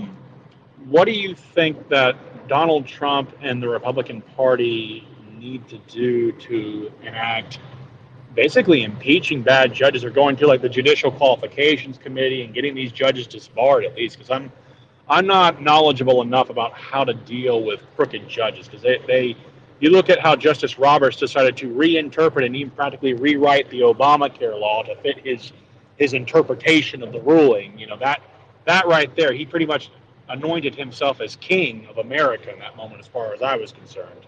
And the damage that judges on the higher level, if you look at the ninth district or Ninth Circuit, that just, oh my God, lunatics. How do you think is a good? What do you think is a good strategy? Sorry. Win elections, win presidential elections, governor's elections, and get better people appointed to courts. There's almost no fixing this after. Needs to be fixed before somebody becomes a judge. In North Carolina, the Democrats tricked everybody into saying, let's not have partisan judges. And so they had a Supreme Court elections where they wouldn't tell you who was a Republican and Democrat. And so they would run these left-wing Democrats, but they'd run millions of dollars of ads about how I'm a big conservative, why not? And people get confused. But if you have to run in a Republican primary as a judge or a Democratic primary, the Democratic primary requires you to be a Bolshevik, and the Republican primary requires you to actually be a serious person who's read the Constitution 2 or 3 times at least. And people know how to vote. And ever since then, the legislature, the courts of North Carolina have been completely Republican because people know who's there and who they're voting for. Democrats try in many states to hide the partisan affiliation of their judges. They know that people don't trust Democrat liberal judges. And that is being done in many states. There's much yet to be done. But fixing lousy judges, the fix is don't get them appointed, don't get them elected. Grover's exactly right. That if your judges are elected in your state, make sure you know who they are and what they really stand for. And as far as federal judges, let's take back the Senate by a comfortable majority so that, Chucky Schumer and the boys aren't ramming through some of these folks who don't even know the purpose of Article 3 of the Constitution, probably missed, studying the Constitution that day in law school. And they would rather than applying the law as it is written or the Constitution as it is written, they'd rather emanate in the penumbras. Right, because one of the things that the U.S. Senate technically has the power to do is to impeach judges, and that's kind of something. I mean, I know it's a bit of a impracticality given the current math of that, but it's because Reagan she talks a lot about that when she's running for Senate right now. So it's that's something I've always liked the idea of. And one last thing I'd like to add. It's actually about the electric cars thing. The electrical grid would have to be completely redesigned as well, which would also cost trillions because it's not designed to handle that much amperage to charge all those vehicles up. That's why the transformers keep blowing throughout the Alpharetta sections of the metro Atlanta area. Too many damn electric cars. So that's another reason why that's a terrible idea. So just wanted to add that in there. Good point.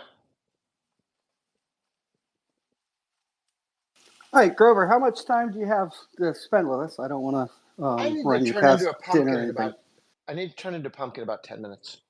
Okay, perfect. I'm glad I asked the question. There we go. Folks, I don't see any hands at the moment. Drax, did you have another question?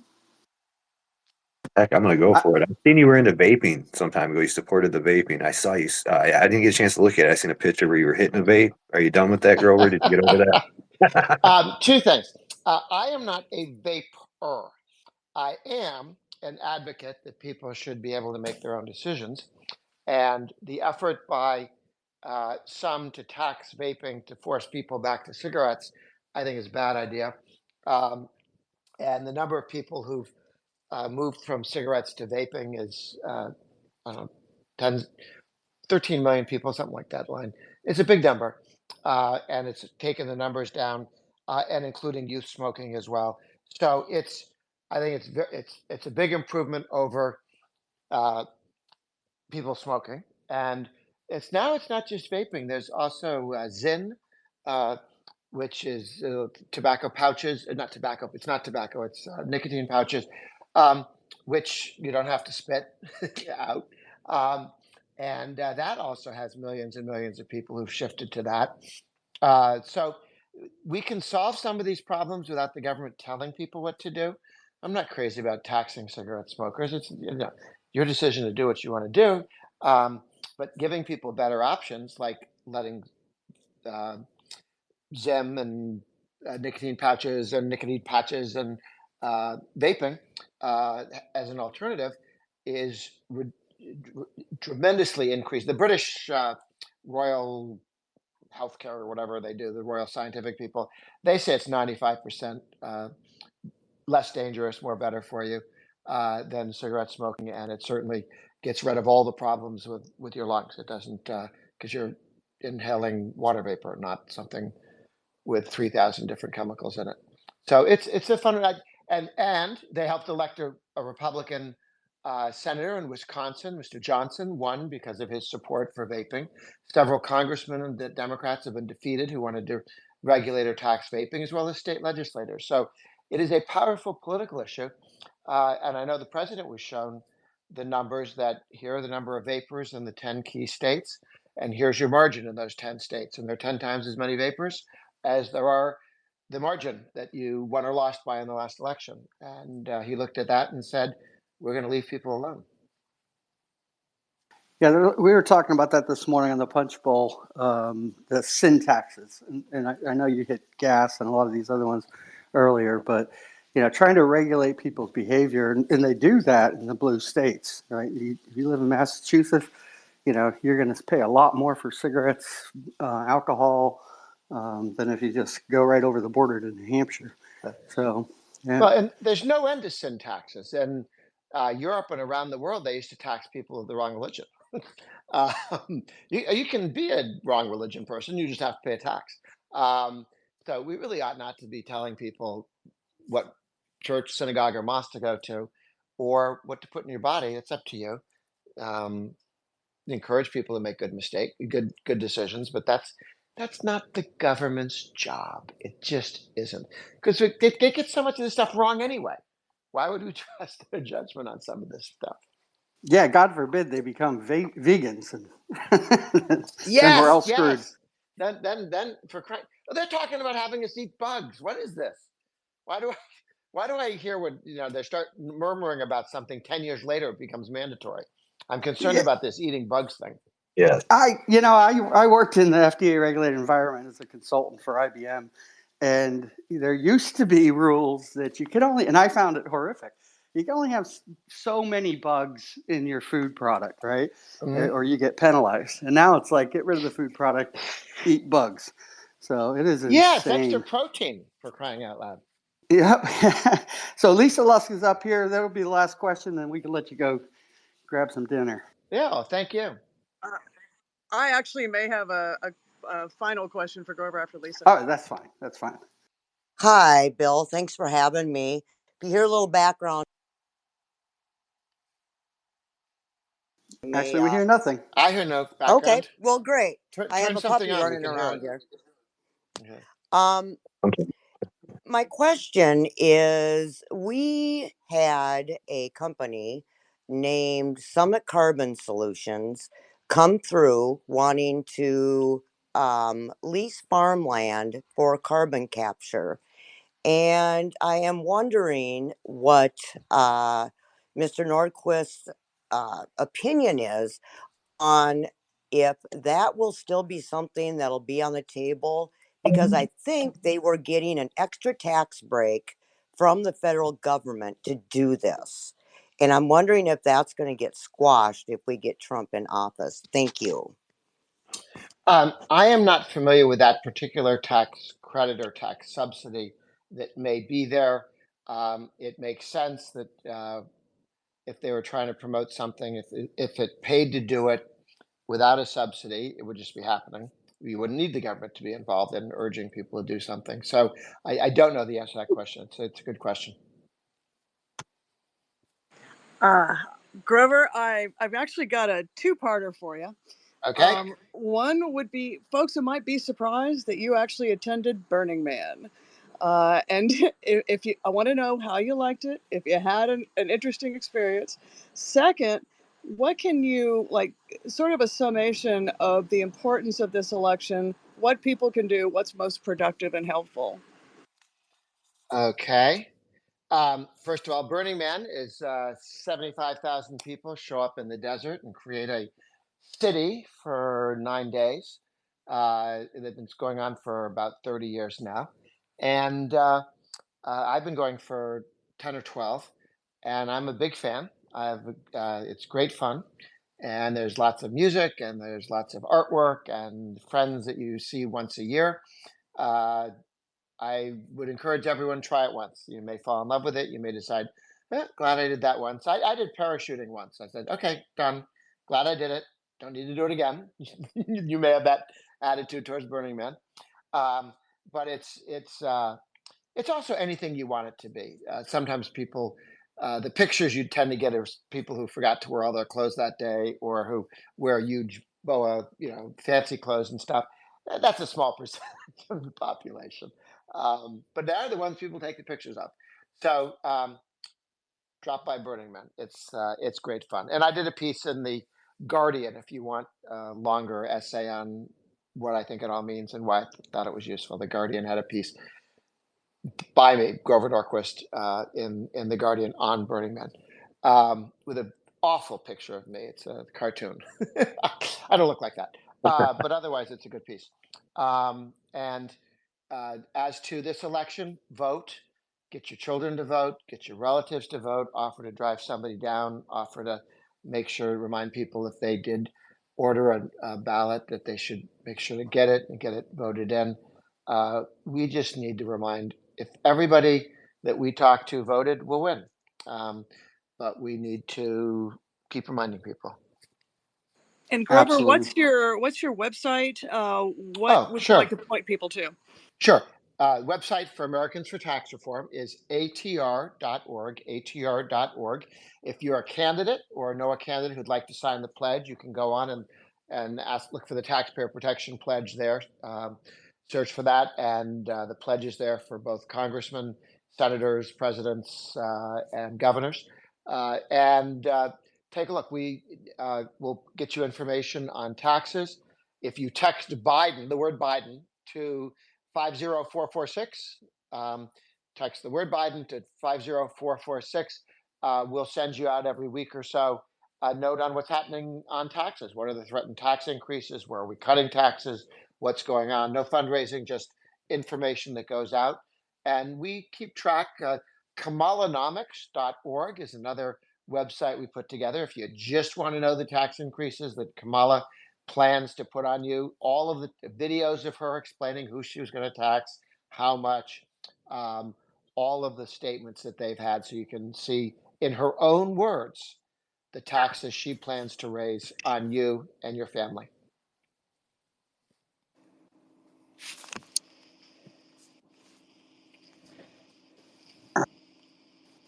My mute button wasn't working. I put both those up in the nest and down in the bubble so folks can quickly link on those. Grover, it's been a pleasure having you here. I gave you a follow. If you follow me back, we can talk about. Let me ask the final question. How did you like your first space?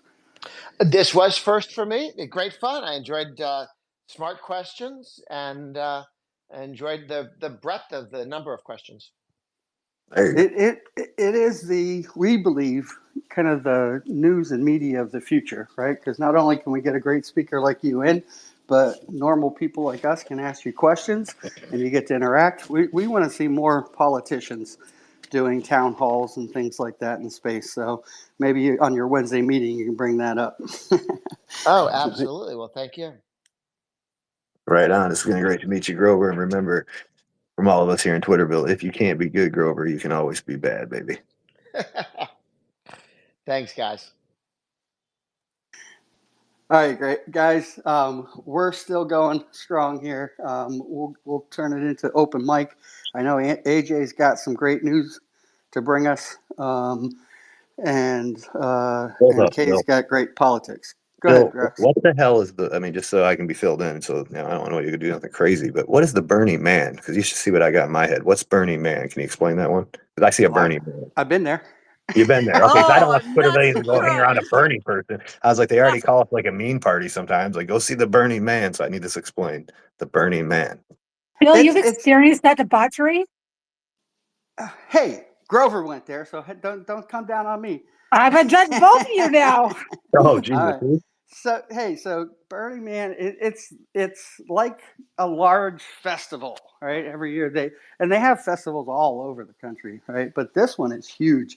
Out in the desert, they actually build a huge man and they burn it, right? But it's music, it's art, it's crafts, it's debauchery, it's not debauchery. I mean, it's a lot of stuff, you know. It's a lot of debauchery, Bill. I've seen videos from last year. Okay. Yeah, but that's what you can watch a Billy Graham crusade from back in the day, and the debauchery was happening outside around the, you know, It's around actually, the Bill, things. you'll back me up on this. It's actually run by a libertarian who he's the one who got in contact with Grover because Grover's got a libertarian streak in him a mile wide. And, you know, all the pictures that come from it, sure, there's some debauchery that goes on, but I'm telling you, it is it's like a 5-day festival in the desert, and it's pretty awesome. Well, I want to go to Caligula's party. Jesus, a 5-day party in the desert with a Burning Man. You know, Bill, Yeah, before we get rolling tonight, I do have something. I like to keep it fair here. So we should also, I want to listen to the new Kamala ad, okay? Can we do that? I think we should. Okay, Yeah, good. it's for manly men, right? Manly men. So we want to keep it fair and balanced. I'm a man.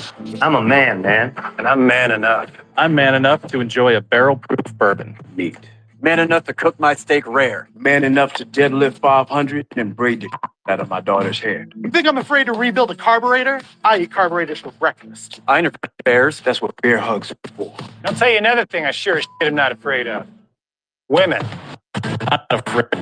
I'm not afraid of women. They want to control their bodies? I say go for it. They want to use IVF to start a family? I'm not afraid of families. They want to be childless cat ladies? Have all the cats you want. Woman wants to be president? Well, I hope she has the guts to look me right in the eye and accept my full-throated endorsement. Because I'm man enough to support women. Man enough to know what kind of donut I like. Man enough to admit I'm lost, even when I refuse to ask for directions. Man enough to not ban young women from reading Little Women. Or one of those pants books that the sisters like. I'm man enough to raw dog a flight. It sucked. Not worth it. I'm man enough to be emotional in front of my wife. In front of my kids. In front of my horse.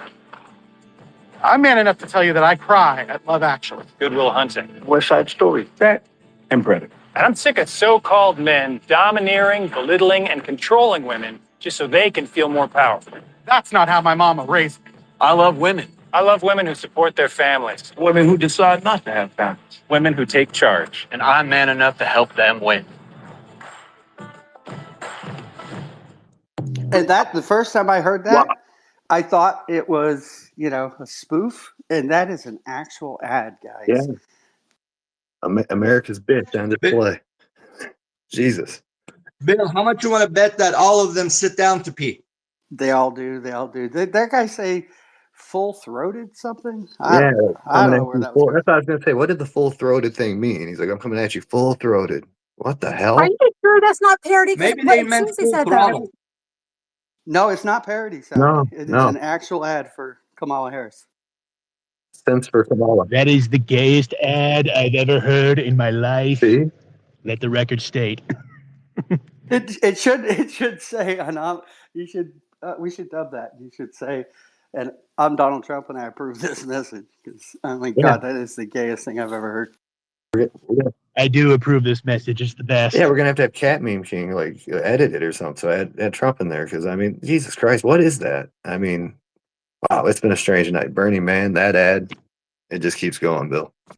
Vaping, yeah, sure he does vape. He went to Burning Man. Come on, I can't believe you asked that question, Drax. Nobody was saying anything. I had to go there. Oh, It y'all was are, on the you know, feed. it's a funny, there's a video of him talking to, I think it's Vice, which is used to be a publication on the left. And it's so funny. He literally goes with them to a vape shop. I'm telling you, Grover, Yeah. even though he's absolutely brilliant, is one of the funniest people in DC. He actually won a competition there where they have an open mic, like comedy competition for politicians. And it's so, he won. So he's actually a funny dude. Yeah, you have to be quick though. You know, he said a lot of things in there so fast I couldn't throw up the laughing emoji. Right? He just kind of throws them in among the serious stuff. So that was great. That was a great interview. Thanks for getting him for us, Kay. Okay, we've got some hands down there, but let's have Drax reset the space because we're going to go for a little bit longer. We're going to talk about news and politics and trends and whatever else you want to talk about at the pub. So go ahead, Drax. Yeah, we'll try not to burn that ad into your ears anymore, but it is Pub Talk, man. Our guest just left, but we want to make sure we keep it on with open mic here at Pub Talk. It's Friday, man. It's TGI Friday in Twitterville. Make sure you're sharing the space out. I'm going to grip for it. I'm going to ask for it. It's free entertainment. You might as well share it out. What else are you doing? You're sitting there. Make sure you're sharing it out to your timeline, your friends, and all that. You've heard the speech before. But most importantly, make sure you quote that space out. If you quote it out, I promise you, me and Bill and Kate will repost your quote post, drive it up to the top of the timeline here on X. Round up them Twitter billions that have nothing to do right now on TGIF and get them up in this space. And also so they can hear the recording afterwards. We got Glover Norquist, and he'll be on there. So that's good. And they're probably going to want to hear that recording. I think he was a great speaker, a great guest. And the man started his adventure at 12 years old with Richard Nixon. You know, that says something. I really wanted to engage how he felt when Richard Nixon got canned, but we didn't get that far. Sally, I seen your hand go up, sis. I used to look at guys. I wanted to thank you. I didn't want to speak or ask questions because taxes aren't my wheelhouse, but he was a really good speaker. He answered all the questions. It was a very good space, guys. It was fun. You know, even when he's on Fox News, I was watching some of his stuff on Fox. He talks, a lot of way over people's heads sometimes. And they even remind him that when he's talking on the news. But a great guy, man. Great guy. Had a lot of fun having him here. Thank you, Kay, for all you do for the team, Weapon X.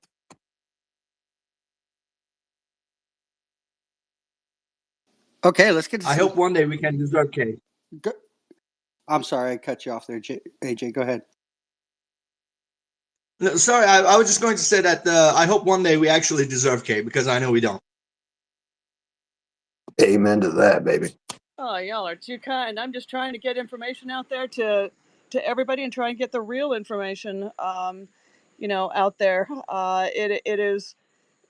It's wonderful to have my friends, come into the space, understand the importance of these spaces, and utilize them for getting communications out. It's critical. So, I'm going to try and bring folks in who are different, unique, have a good perspective. Sometimes I agree with them, sometimes I don't. But at the same time, I want to give you a peek behind the curtain.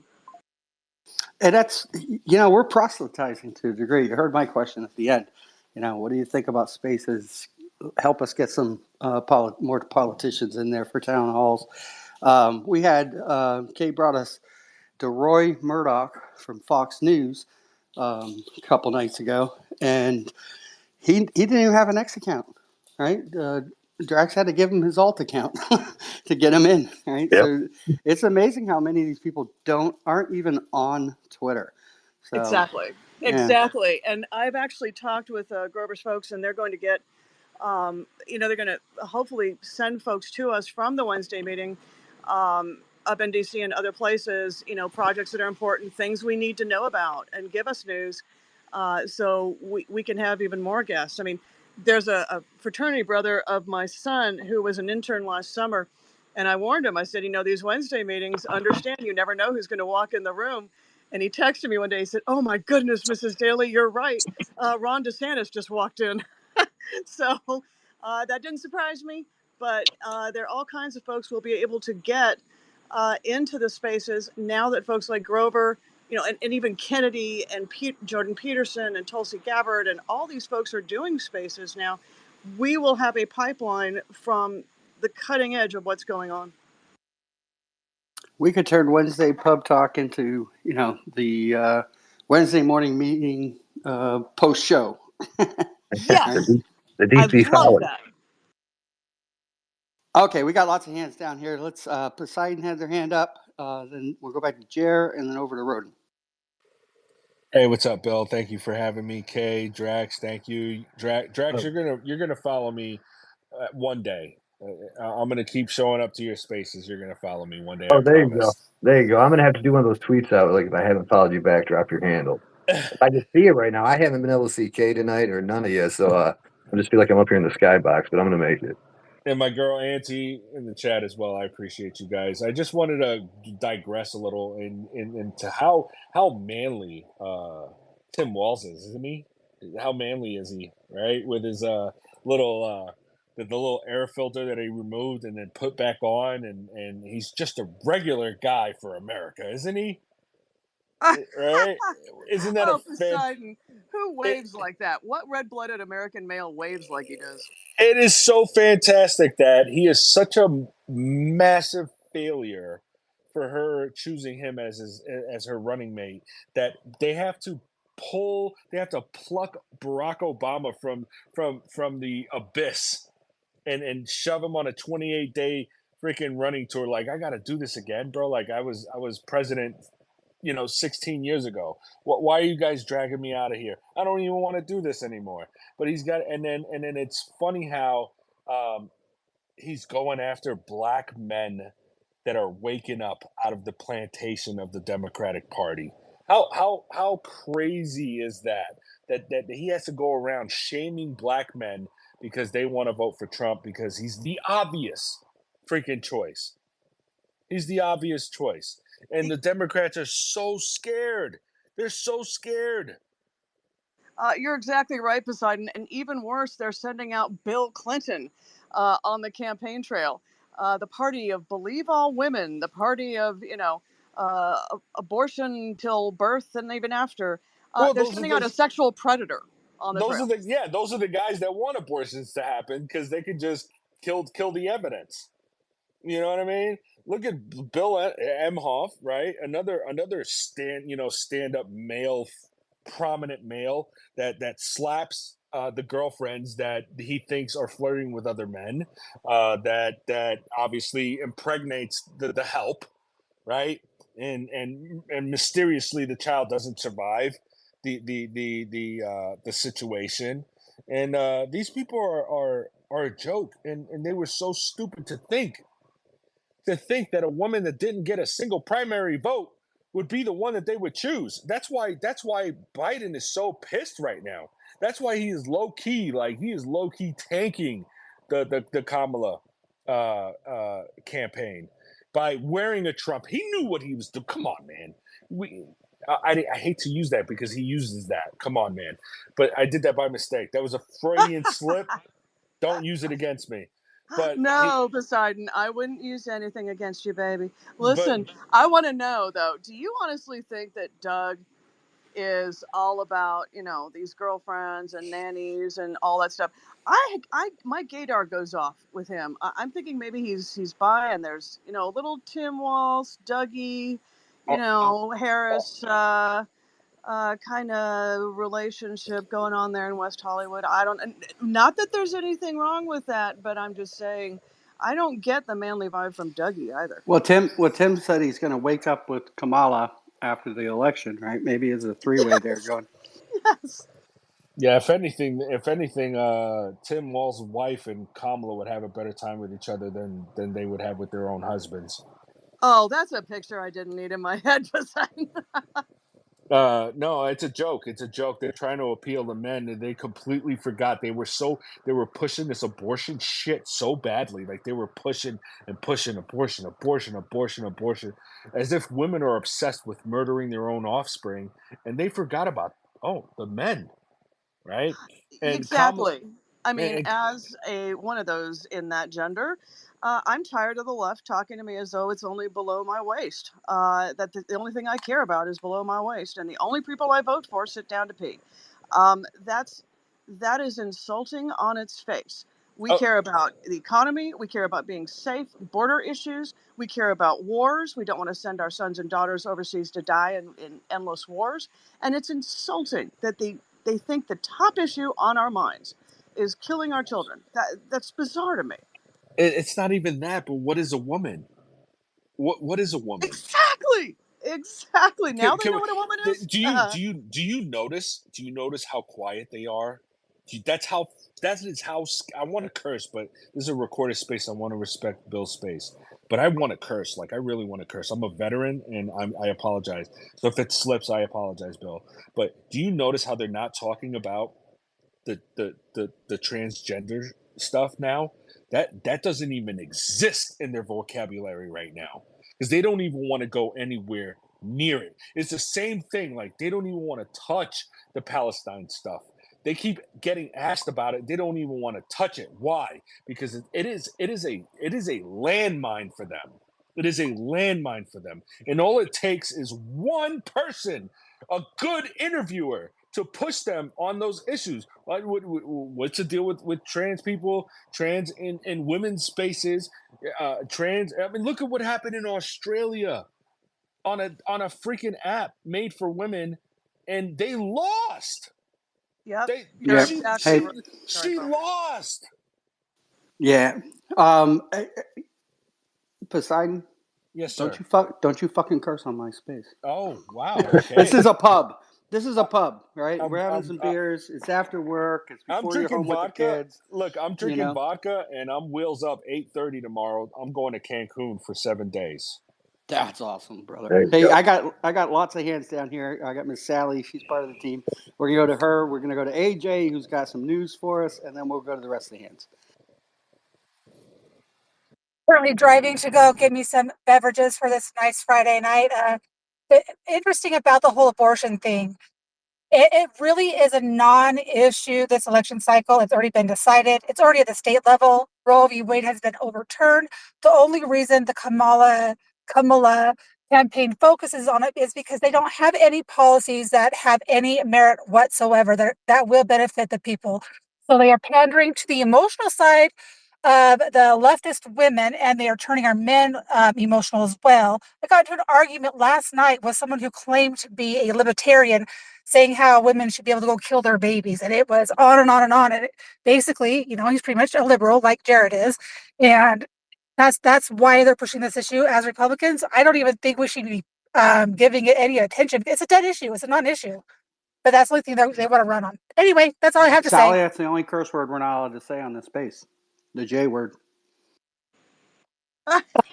Jared, Jared. Oh, Sally, you crack me up. You're exactly right. It reminds me of Subway. Subway Jared. As soon as I hear his name and his voice, I just think of Subway Jared and I lose it. Sally, you're right. I think also in the transgender issue, one of the reasons why they aren't bringing it up is because it is polling really badly among Black Americans. They're not playing with that, and they're seeing those numbers crater in their internals, and clearly they're trying to stay away from it as much as possible.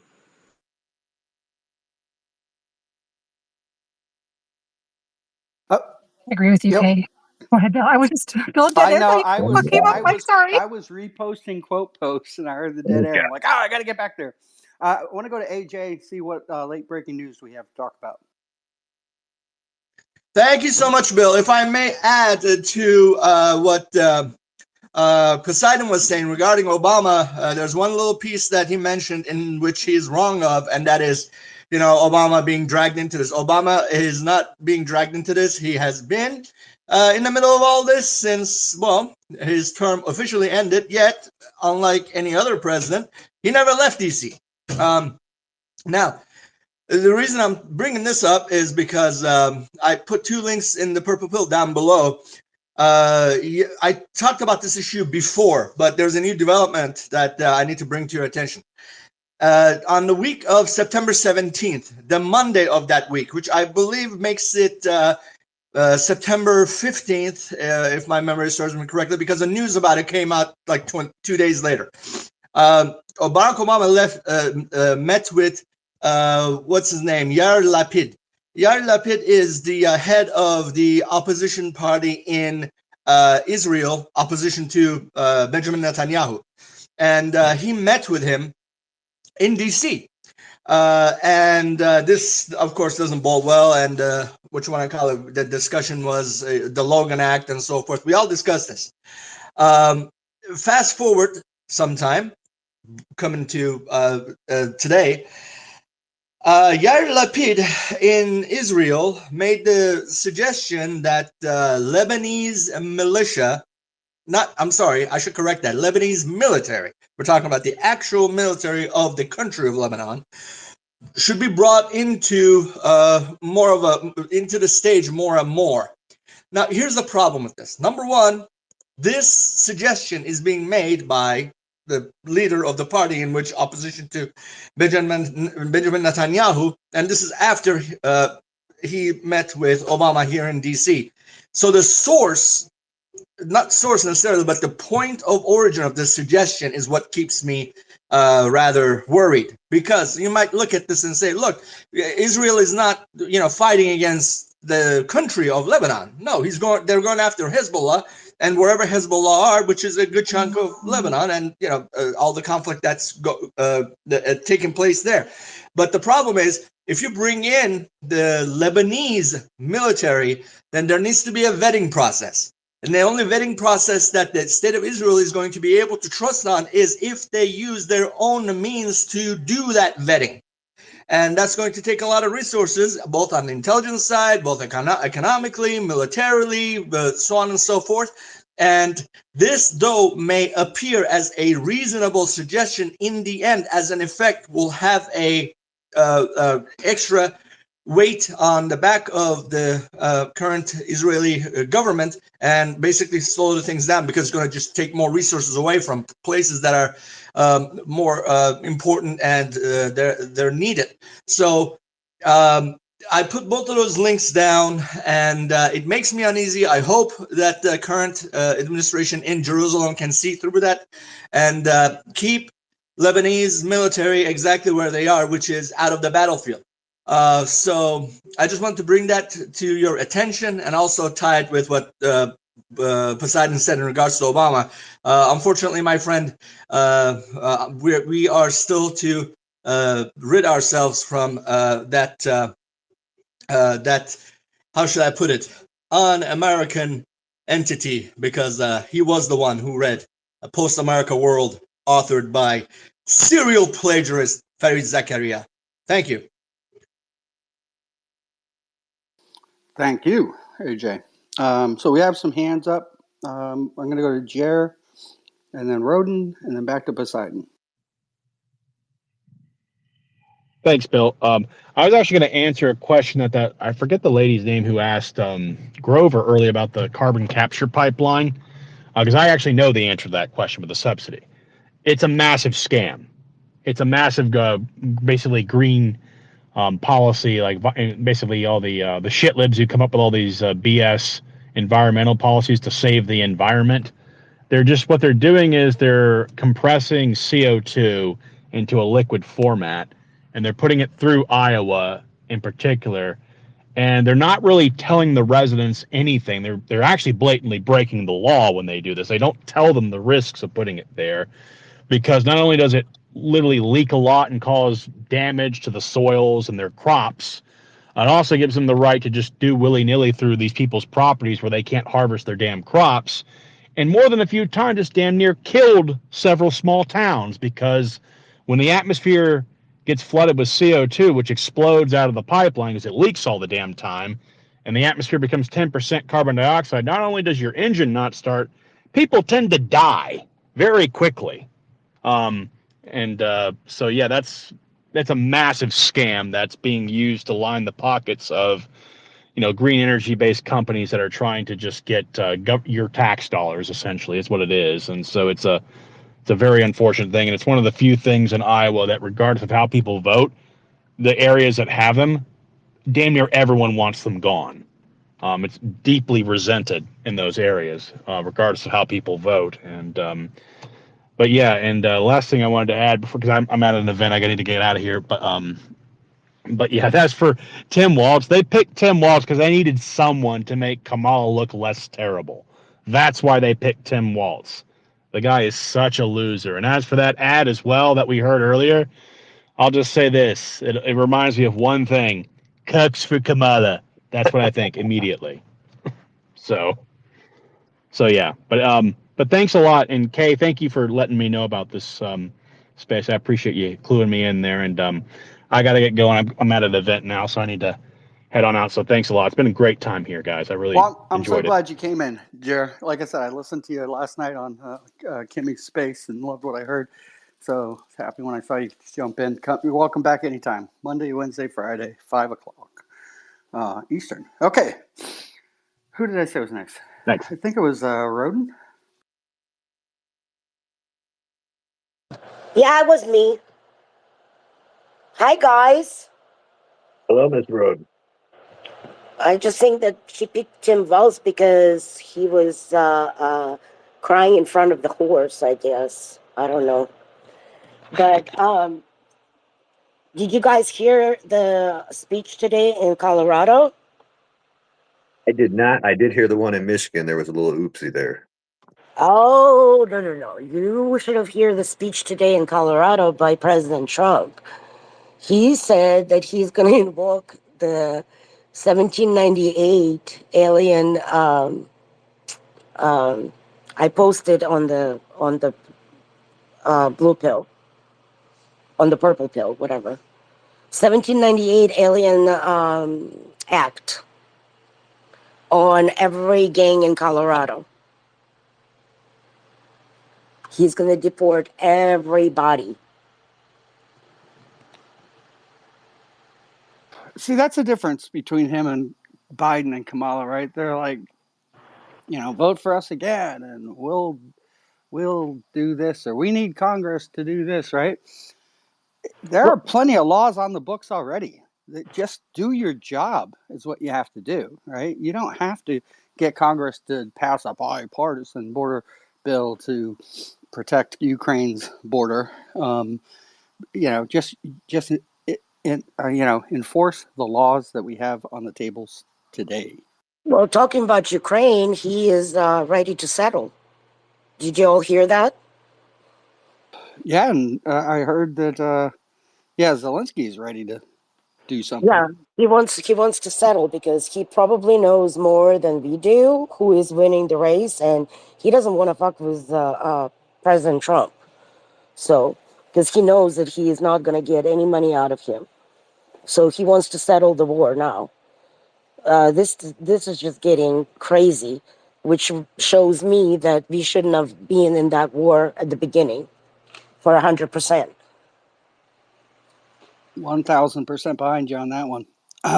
He's scared. Everybody's scared. Look at how they're all acting, right? They say, it's a tight race, right? They know it's not a tight race. And, people around the world know. Some love it, some are afraid. It can't be the tight race when the person stands there 32. Well, we have to put some business to do. When the teleprompter goes out, this is insane. Who the hell is going to be able to have her as the president of the United States? What is she going to do? Tell the Palestine, oh, okay, it is 32. Yeah, exactly. And having a teleprompter at a town hall. Oh, that was the biggest scandal. Yeah. Oh, that was a good one, Kay. I love that one. The camera panned at a town hall live on, well, not live, but on TV. And I can't remember what station it was on. It's Eurovision. Yes. Eurovision. And it showed directly that she had, a teleprompter right there in front of her.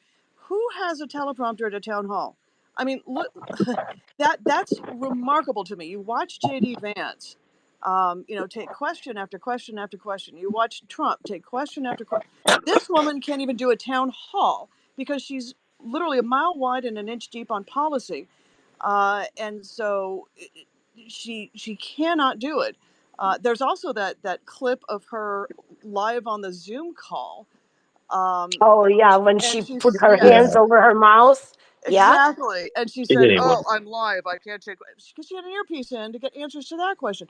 That's frightening. But this is when you have a show pony and not a workhorse. Well, what scares me the most is the fact that you have those celebrities and those people that are being fascinated by celebrities with a very low IQ, mind you. They have no education whatsoever. And when people are asking them, well, why would you vote for Kamala? Well, because Trump is bad. It's like, and because this celebrity says this, that celebrity says this. And I'm like, that celebrity does not pay you a flipping bill. That celebrity Uh, doesn't even know who the hell you are. exactly. Their expertise is either if they're in sports, it's playing their sport. If they're musicians, it's playing their music. If it's acting, all of them need to shut up and act, shut up and sing, shut up and play ball. It is. I do not want to take advice on my political decision making from Robert De Niro. Okay, he's a great actor. If I want to know how to act, I'll go to Bobby De Niro. But I'm not going to ask him about tax policy or the war in Ukraine. That's bizarre to me. You know what my question is? This is what I would say. If you need an advice of your marriage or your life, good being, and everything else, how to be a parent, would you go to one of those celebrities for that? Oh, honey, the day I go to Taylor Swift for any advice, uh, I clearly have lost my damn mind. Just put me in a wheelchair and shove me off the pier. Well, that's what the logic is. You're basically are voting for the person that will be influencing your family, your well-being, and everything else. So how can you take an advice from people who've been married 10, 15 times, who have children from 15 different women, who do all this shit in front of all of us, and we're supposed to take a advice from them? That Apparently will so. affect our lives for the rest of the term? Very passionate. Very passionate. We don't have to do it. We can vote on November 5th, though. We can vote. All right, before All we got right, to. Trex, I am. Well, yeah, get this one. I got something coming up. We got a defector that left Kamala. I got a little clip I'll play, but I'll go to AJ first, and we'll get to that clip. We got a defector of Kamala's a comedian left her. He wants to back somebody else now. AJ, what's up? I didn't put my hand up. I don't know if you see my hand. I didn't put one up. I tell you what, they're all invisible, Bill. Is it just me? I didn't see AJ's hand. I see Poseidon's, Gregor's, and JC. I think it was JCP, Gregor, Poseidon. Then I'll defer after those guys do. JCP has been in here all night. JC, how you doing? I wish I could see you guys. I can't, man. Hey, Drax. Hello. Bill, Kay, Sally, AJ. Hi, everybody in the room. I just wanted to follow up on what Roden was saying since she watched it. So right before your space, Trump was in Colorado, and I caught some of it. And it was really great. What I wanted to bring up was that this was brilliant, brilliant, brilliant. First time I saw it, because I get to watch most of his rallies, and this was great. And I hope it's a commercial, Roden. So correct me if I'm wrong. I don't know if it's a commercial or he just did it for that room, but he said to the room, so Kamala was on, well, he didn't say The View, but it was on The View. Kamala came on this week and said she was questioned, would you change anything over the past 4 years? And he goes, and can you imagine? She said, no, nothing. I won't change anything. So what did they do? He goes and he plays the clip. And what I loved about this was using, this is how I view it psychologically, the view's own crap of what's her face, that gal, asking Kamala, is there anything that you would change of these past 4 years? And then Kamala goes, he's showing the video, right? Then Kamala goes, no, nothing, absolutely nothing. And then it's followed with the Afghan debacle and the all the immigrants coming through, and then back to, is there anything that you would change, Kamala? No, absolutely nothing. And then there's more mayhem shown on the screen.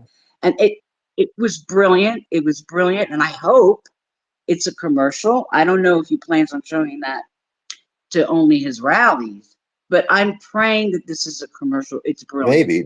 Her saying that, and then him show, and then them showing all of the misery. Oh, of course, the prices and this, that, and They might have everything we can go told her through. though, don't you step out of line about Joe anymore. He might wander back into the press room and say something. So they might have put her in check. Maybe that's why she just is like, yeah, I wouldn't change shit. In case he sees it. I That's wouldn't change. ballistic again. But it was this clip that Trump played was brilliant, brilliant.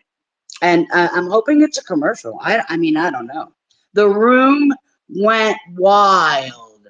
This is Colorado. I couldn't believe that this room was so wild for Trump, because this is not what we're hearing about Colorado. It was great, guys. But I just wanted to follow up on what Roden said. I'm looking for I that think it was ad, Roden. JCP. What he played. Is it an I ad? saw it. I saw what he played. I think it is an ad. They might have to cut it a bit more, but you're right. It was brilliant. Let me see if I can find it and put it in the purple pill or have Drax play it. It was all over the X today. It was like a meme that they made. Probably told her. Okay, I didn't know. I hope it is an ad that goes nationwide. I mean, really, it was that great. It was hilarious. We were all cracking up over here. But don't you agree, Bill, that if they probably told her you're gonna have to say some good shit for Biden so he doesn't pull another stunt, start making him a little bit. I mean, he seems to be more a little active these days and trying to not make such a mess. Even though everything he does looks like the Crypt Keeper, but it's trying to seem like ever since the drive-by press conference, he's been trying not to make too much of a mess, and neither is she. I think they've probably spilled it too much, and they already look like jackasses. They've already made such a mess. I'm just going to make a comment here.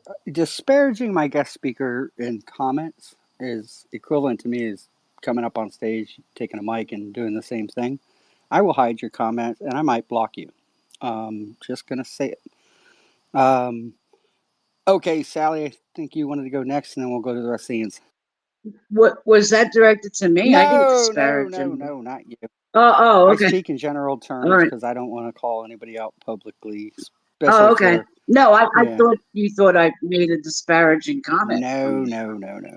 Oh, okay. Why are you so weak not to call someone out though? If you want to speak so strong and tough, why don't you call someone out? Why don't Okay, you hold Safe people? Moon, I'm going to call you out. I'm going to call Yeah, you out. I'm going to call you out. Let's focus on Safe Moon for a second, since he likes people calling people out. The moon has a face like the clock in the hall. Wow, that's some deep shit right there. Everybody follow Safe Moon Major Tom. What else does he have on his profile? He wants to be called out. If you want to come up on my stage, go hot mic and be belligerent. Oh my God. Good luck, buddy. Good luck. You're going to put you in timeout. You can come back later when you get some manners and grow a set of balls. It's feisty tonight. I couldn't even see the pictures, but damn. That's all right. I don't think I missed it much. I guess he thought I was talking about him, but I wasn't. Now I got to go through the comments and see what he said. The purple pill. It's a full-time job. Make sure you guys utilize that purple pill. Do it right, man. Don't be mean. Jesus Christ. Everybody's just trying to get along here in Twitter, Bill. And let me just say, Tipper, I'd love to give you a mic, but I have a rule. If we're not following each other, if you have a private account, I can't see what you're all about. I don't know if you're going to spam my nest with porn, you know. So follow me. I'll follow you back. Accept that, and then I'll gladly give you a mic. That is something people do, guys. You got to be very careful in spaces. You let the wrong person up, they'll do some nefarious things. Sally, I think I was calling you before the rude guy spoke up. You with us, Sally? All right, we'll let Sally go. Gregory, I think, is next. Hey, I was just going to make the point that the most popular people on social media are not the most popular people on social media. And so I unpack this for my students this way. You know, if Taylor Swift has 330 million or whatever it is followers, we don't know where they come from. And all we know about them is that they are fans of Taylor Swift. Everything else about them, we don't know. And so you guys are politically savvy. You know that popularity does not move elections. Real stuff moves elections. And so if you're thinking about how to promote your candidate, if we're talking about politics, you can't think in terms of social media. Social media is bullshit. It's all siloed. Every single one of us is siloed. Trump is siloed. Kamala is siloed. And it gives us a false sense of what's really going on all the time. And so you can't go by that a bit. And so if you guys are thinking that, like, because of your social media engagements, that like what you're saying is like really popular, like give that up, because it's not. It's so siloed that you have no idea how many people in India and China and Africa don't even know about you. Like, they're the majority of the planet. Um, they don't know about you, and they do have an opinion, and they do stuff. So I think it's important for us to understand that, like, when we get into this vanity space of social media, it is a vanity space. That's my message, and that's where I'm going to land. I like it. I like it. Taylor Swift. My daughter loves her. Her daughters will love her. I think she's, if nothing else, a distraction for people to talk about and divide us on. Most of her followers are 13 years old. They're not voting, guys. And my daughter's not voting, no matter how much I try to push her to vote. So most of our followers aren't going to vote. I agree with you, Gregory. It's not going to sway anything. Let's focus on the election and getting Trump back in office. Okay. Sally, can you talk now? Yeah, sorry, I couldn't hear anything, so I had to come back into the room. I wanted to go back. Someone was mentioning the person that was talking about EVs, all that stuff. Could you imagine having an electric vehicle in Florida or in North Carolina and trying to figure out how you're going to get off the mountains? Or like our government sent a whole truckload of electric chainsaws when people didn't have electricity. Although I like the concept of people who want to own such things, would be great. But could you imagine we had disaster and we didn't have electricity, how all these cars would not function? Oh, Sally, you're right. In fact, it showed during one of the blizzards, even so up north, that EVs don't necessarily work, and they even proposed to make all of the military vehicles electric vehicles. Now, I ask you, what happens when an EMP goes off? Just curious. I think that's exactly my point. Is that, like, it's so dumb. Anyway, go ahead, Drax. But they used to say that I think Trump had a warning once about an EMP, didn't he? Coming for America, like the Russians had one. Am I right, Bill? Didn't he warn us about that one time? Hey guys, stop thinking about Gregory. EMPs. Can I speak to this, please? Go ahead, Gregory.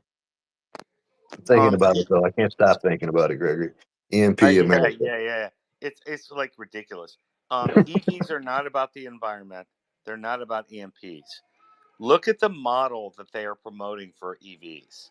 They want you to plug in.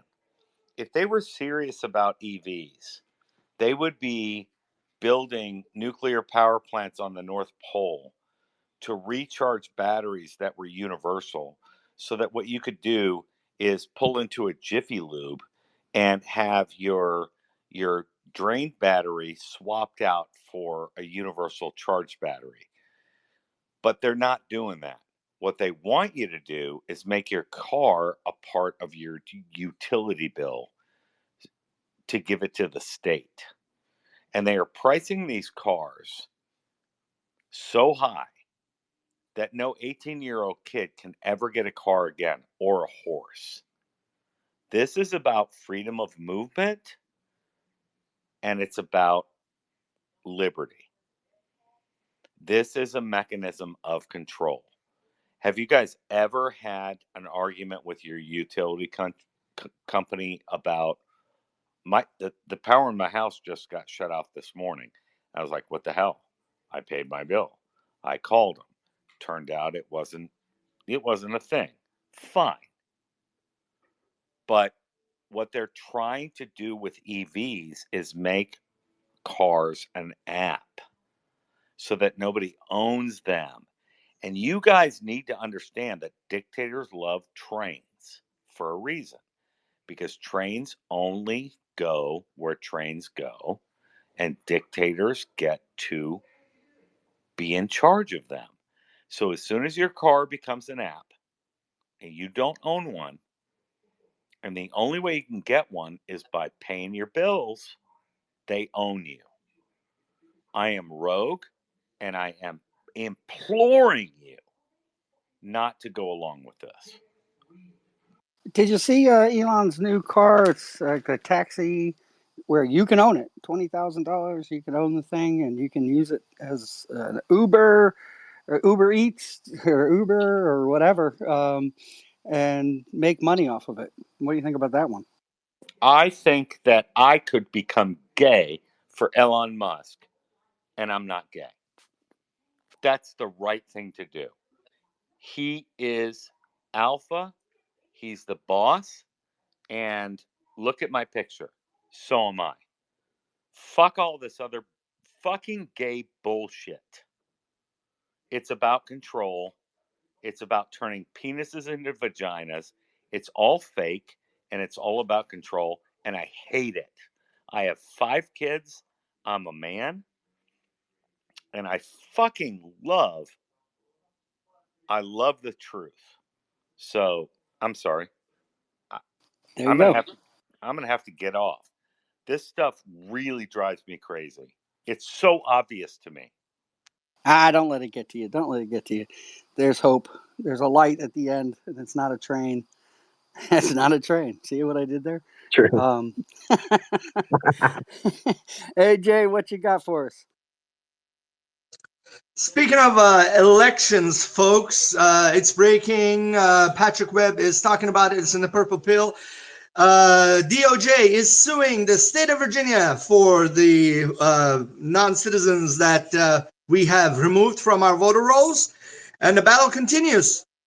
The second point on the same issue is that I've been saying it forever, and I'm going to say it until the day I drop dead. Fridays is Washington's dump day because they think you're not watching.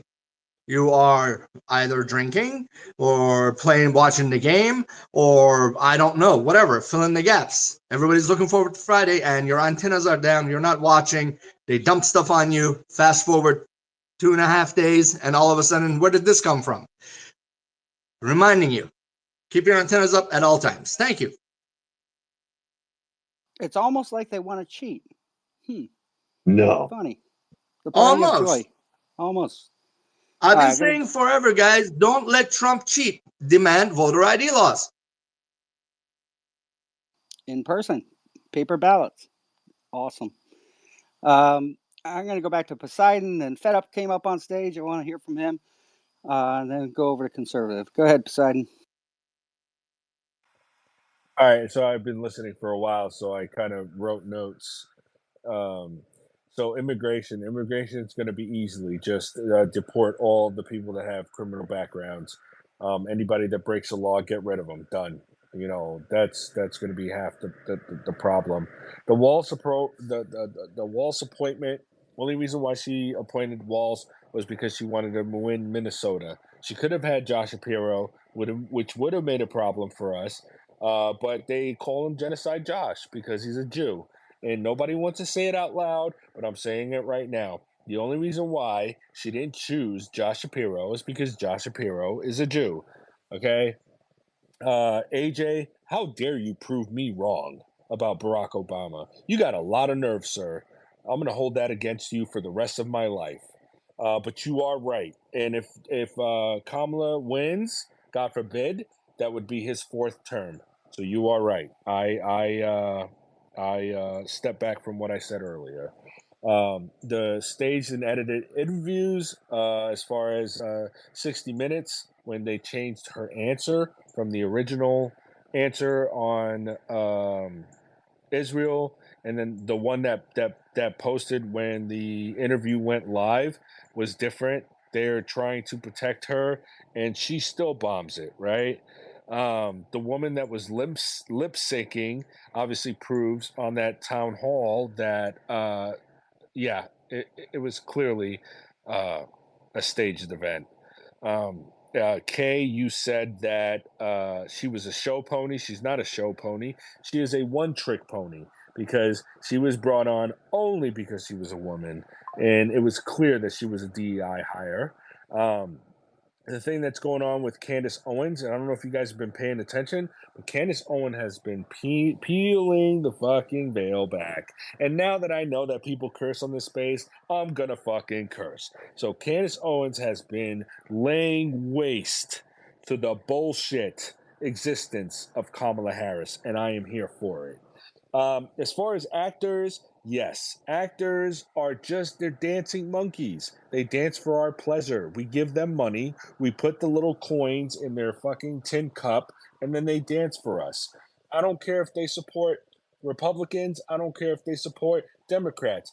They are they are there for our pleasure so we can escape the world because we deal with the real world. And when we come home, I want to sit down on my shit, kick my feet up, and escape the world. That's what actors do for us. They hold no kind of thing. And as far as the EMP thing, yes. I don't know if you guys ever watched a show called Battlestar Galactica, but Battlestar Galactica, the reason why that little Battlestar lasted as long as it did is because it was off the grid. It was not tied to any kind of like major thing. So if an EMP hit the Battlestar Galactica, it wouldn't suffer from it. So I do agree, right? It's option over but EV should be option over necessity, and that's the beauty about Elon Musk is that he's offering option over necessity. He's not pushing for only electric vehicles. He's pushing for an option.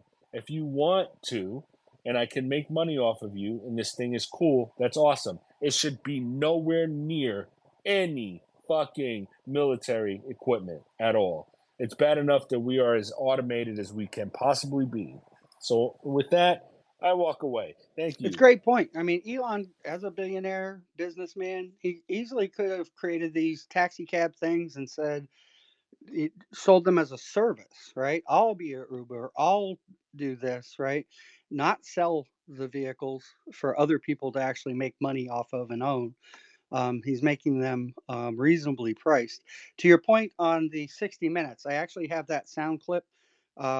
So you'll get to hear the before and after. So listen. Oh my God, Yeah, listen please, in. please give it to Yep. us. Here we go.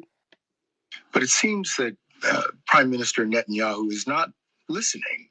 Well, Bill, the work that we have done has resulted in a number of movements in that region by Israel that were very much prompted by or a result of many things, including our advocacy for what needs to happen in the region. But it seems that Prime Minister Netanyahu is not listening. We're not going to stop pursuing what is necessary for the United States to be clear about where we stand on the need for this war to end. Yeah, neither one makes sense. And even that answer was Yeah, I was gonna say bullshit. neither one makes Even sense, that one was but bullshit.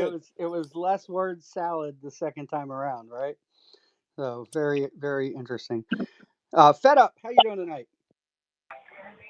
Fairly well, fairly well. You know, it's funny the whole EV thing's coming up because some of the talk I've heard being the region of the country I'm in. I think people have seen the limitation of EVs and how necessary, which Elon agreed with Trump on in their little uh, space thing. And especially military, gasoline, diesel, whatever it is absolutely essential. We had quite a lot of really expensive large bricks in my area because the EV cars, no electricity, they no go nowhere. And we've got folks still with no power in this region. So uh, and how did that power get back on? It was with big large trucks and big large equipment clearing trees, all run on gasoline and diesel.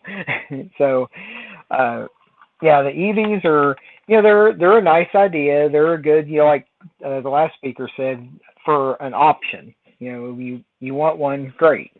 Uh, like we've heard, I think it's Margot talks about. She can afford to have one as an extra as a toy, as something fun. Something that also affordable for traveling certain places. But she also has gasoline vehicles, because things like what happen, right? We on top of that we get snow and ice storms in these here mountains, right? So I love that philosophy on it. That's a good way to look at it because I see the thing is with Elon. Elon seems to be it was very enlightening listening to his talk with Trump, because there was a lot of things I think people don't understand. He gets a lot of that stuff, right? He talked about he thinks there is such a thing as climate change, right?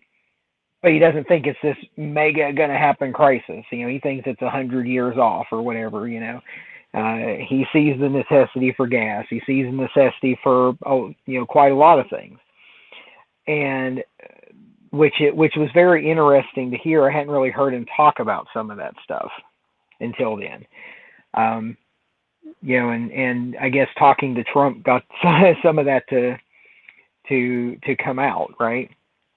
And they're very simpatico on a lot of that stuff. It seems like kind of like we've come to find out how close together actually Kennedy and Trump are. Once they actually got talking the issues, they want a lot of these wars to end. Like I heard somebody talking about the Israel. You're playing that clip about the Israel conflict. Trump has said over and over again he wants the war to end.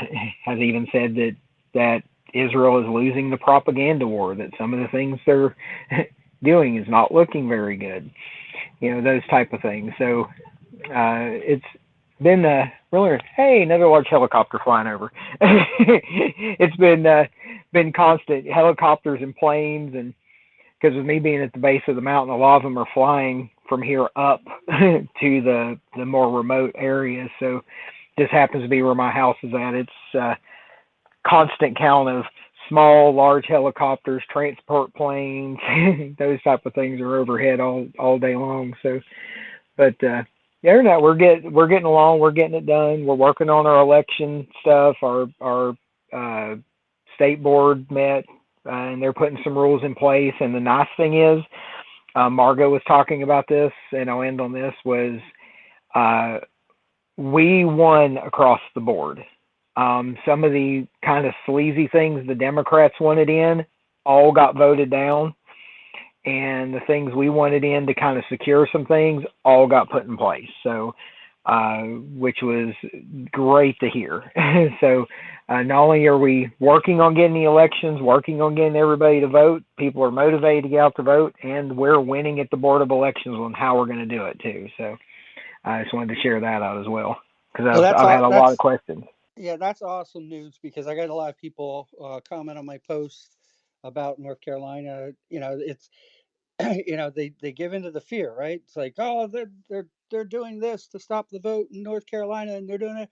And I just say, hey, you know, be encouraged. We've got great people on the ground, and specifically, I mean Margot, right? And people like Margot on the ground working to make sure that does not happen, and we'll be good. So that's a great update. I appreciate you sharing that. I've got No problem. No problem. Oh, one thing to add to that too, where you're getting the fear mongering from, it's even on a national level because we had a guy come into the Punch Bowl this morning talking about that they had heard somebody was talking on the Mike Gallagher radio program, and that they were basically agreeing that there weren't going to be elections here. It was like, yeah, somebody asked Margot about that, and she was pissed. She went off. I was Yep. there. Yeah, she went off on it. she was so mad. She was like, "Who's this Mike Gallagher?" And I didn't get a chance to. I had to hop out. Mike Gallagher, for anybody who doesn't know, he's on the same radio network as you, Hewitt, and Prager, and those guys. And he's another Sean Hannity. He's another New Yorker who came and made his name in a small radio station in the South because he was in Greenville, South Carolina. And because he did that, he thinks he knows the South. And and kind of like Hannity was in Atlanta. And they're the same type of personality. I mean, just a joke. And they just need to go back up to New York, stay there, and leave us the hell alone.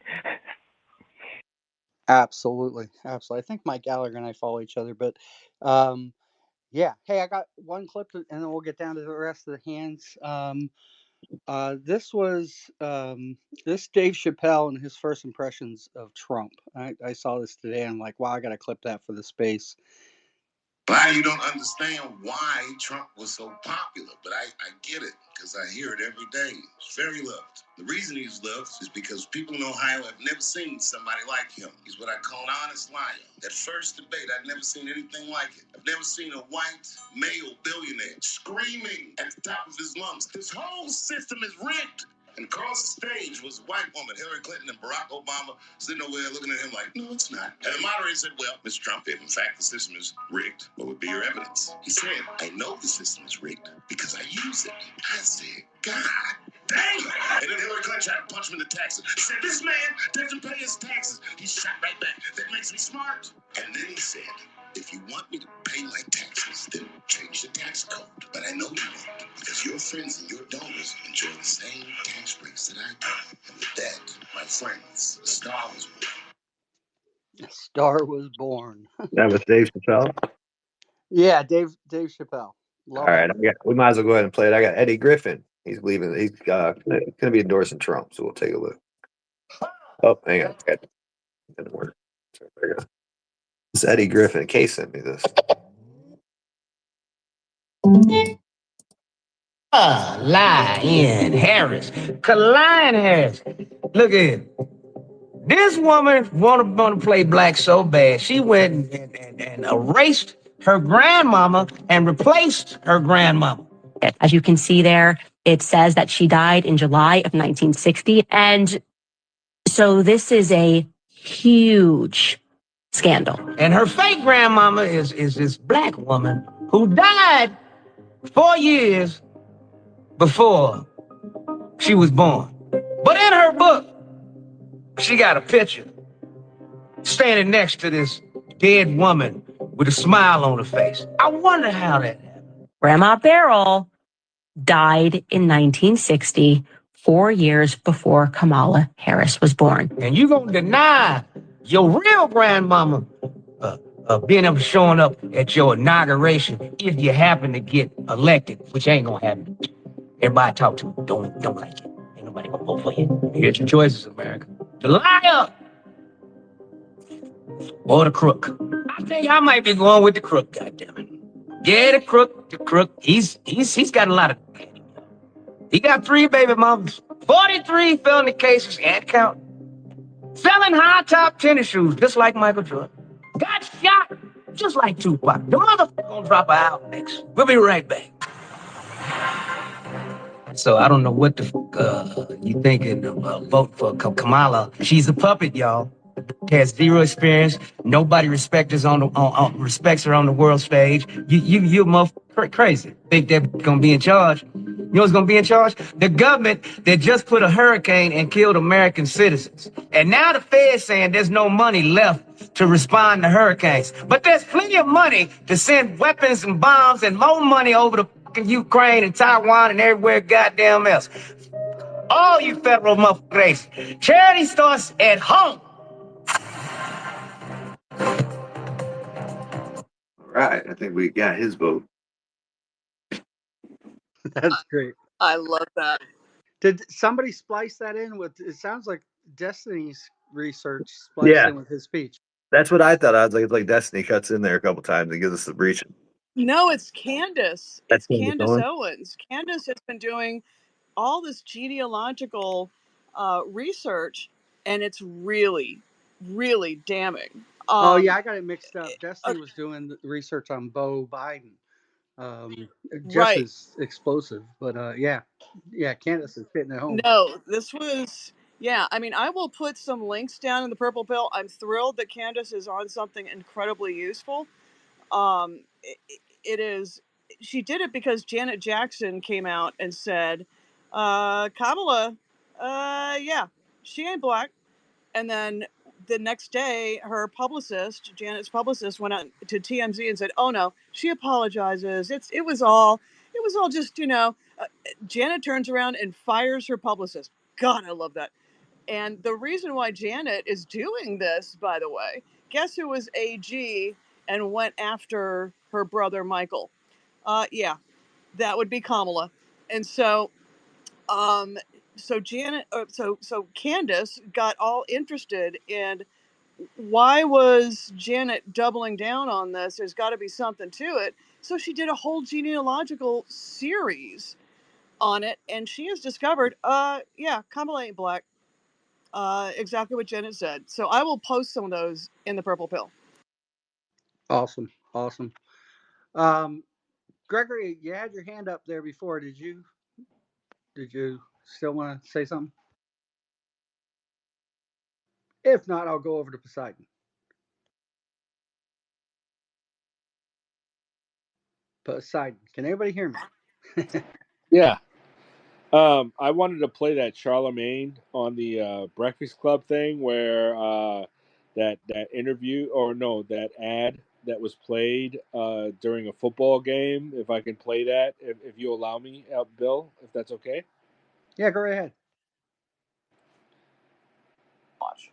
That ad they was running during the football games this weekend, claiming the vice president supports funding gender transition surgeries for all prison inmates and migrants in the U.S.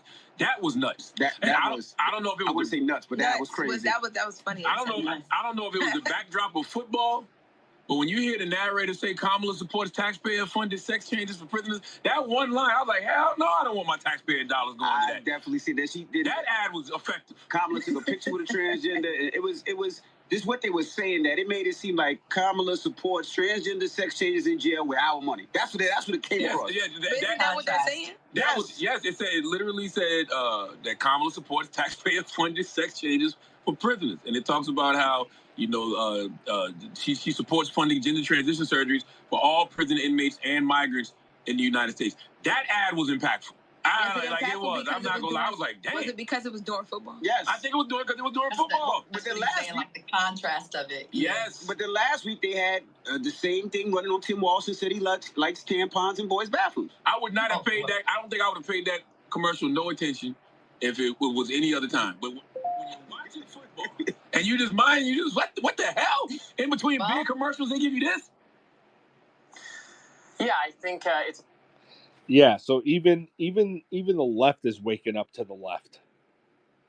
They're tone deaf, right? I mean, that's like when she was bragging about the IRS, endorsing her, right? They think these things are good things. They think a bunch of football fans and players want to hear about, their taxes paying for, transitions in prison, right? they think that's a great idea. That needs to keep happening, and you know what the beauty of it is Trump is capitalizing on that. You know why? Because all he does, did you notice this lately? Which is It's so brilliant. It's so brilliant. All he does, he takes sound bites of these interviews, and then at the end of it, he says, "I'm Donald Trump, and I approve this message." It's so good. It's so perfect. And she said, like when she said, "No, I wouldn't change a thing." None, Joe Biden and I wouldn't change a thing. And and then at the end of it, it just says, "I'm Donald Trump, and I approve this message." He doesn't have to He make should up his own he should message. take Joe Biden's recent one, right, where he's up there and he's like, "Mr. President Trump," right? So he calls him Mr. President, and then he corrects himself as a former president. Help these people, and then walks away. And it's like, I'm Donald Trump, and I approve this message. Obviously, Biden It- can't do it. it's perfect. It's perfect. Awesome. Fed up. Go right ahead. Yeah, it's like it's just watching this constant joke and comedy of errors that is the Harris campaign, and hearing Eddie Griffith, I'm not totally shocked, especially if any because he's kind of a reverend anybody. Anyways, for anybody that's never seen it, you should watch Undercover Brother. It's one of the funniest comedies ever, um, and Eddie Griffith's the main character. He's Undercover Brother, but it is quite the making fun of the black stereotypes and the uh, and all of that. It's pretty good, but it is still nice to see ones like that. And I've heard that Chappelle one, when he did that on Saturday Night Live, and I think you're going to get more and more and more of that because people are waking up to it. They're figuring out, they're seeing their communities being destroyed basically by the illegal immigration, by the DEI, and that's something at the end of the day when you look at the black community is still one of the most religious communities in our country, and so they aren't fans of this stuff, especially the DEI crap. It's not something they want, coming after their kids. So, and Kamala, the woke media wants to make fun of the fact of Trump pointing out the fact that she ain't black, but a lot of the black people I know are like, she ain't black.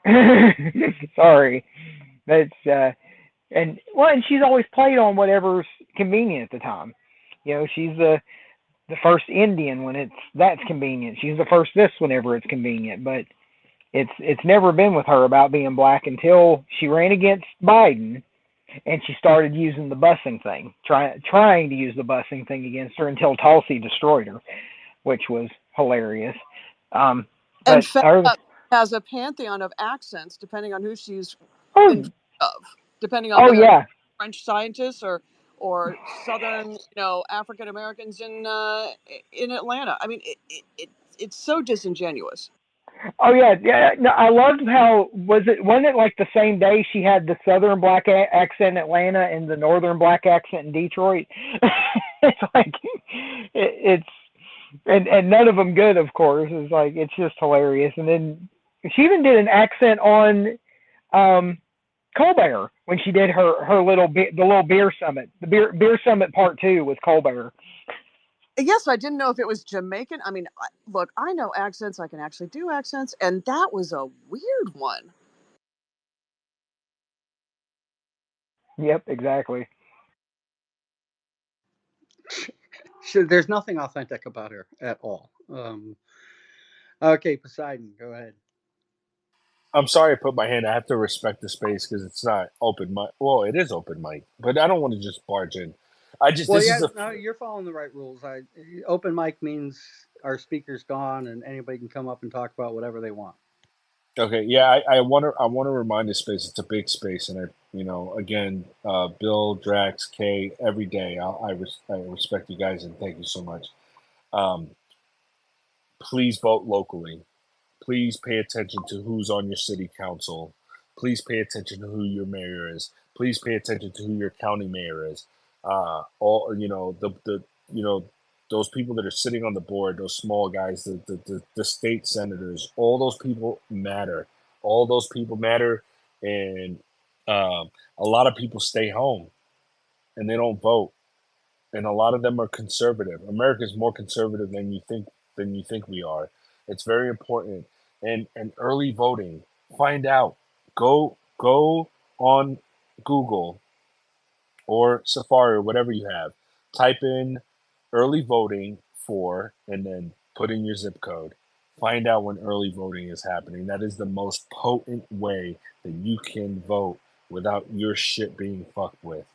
Vote early as you can, and encourage other people to vote as early as they can. Um, this is going to be one for the ages. I mean, I hate to be that person, and I sound like my dad. You know, when I was 23, I was like, I'll vote, whenever I feel like, and I was voting very Republican back then.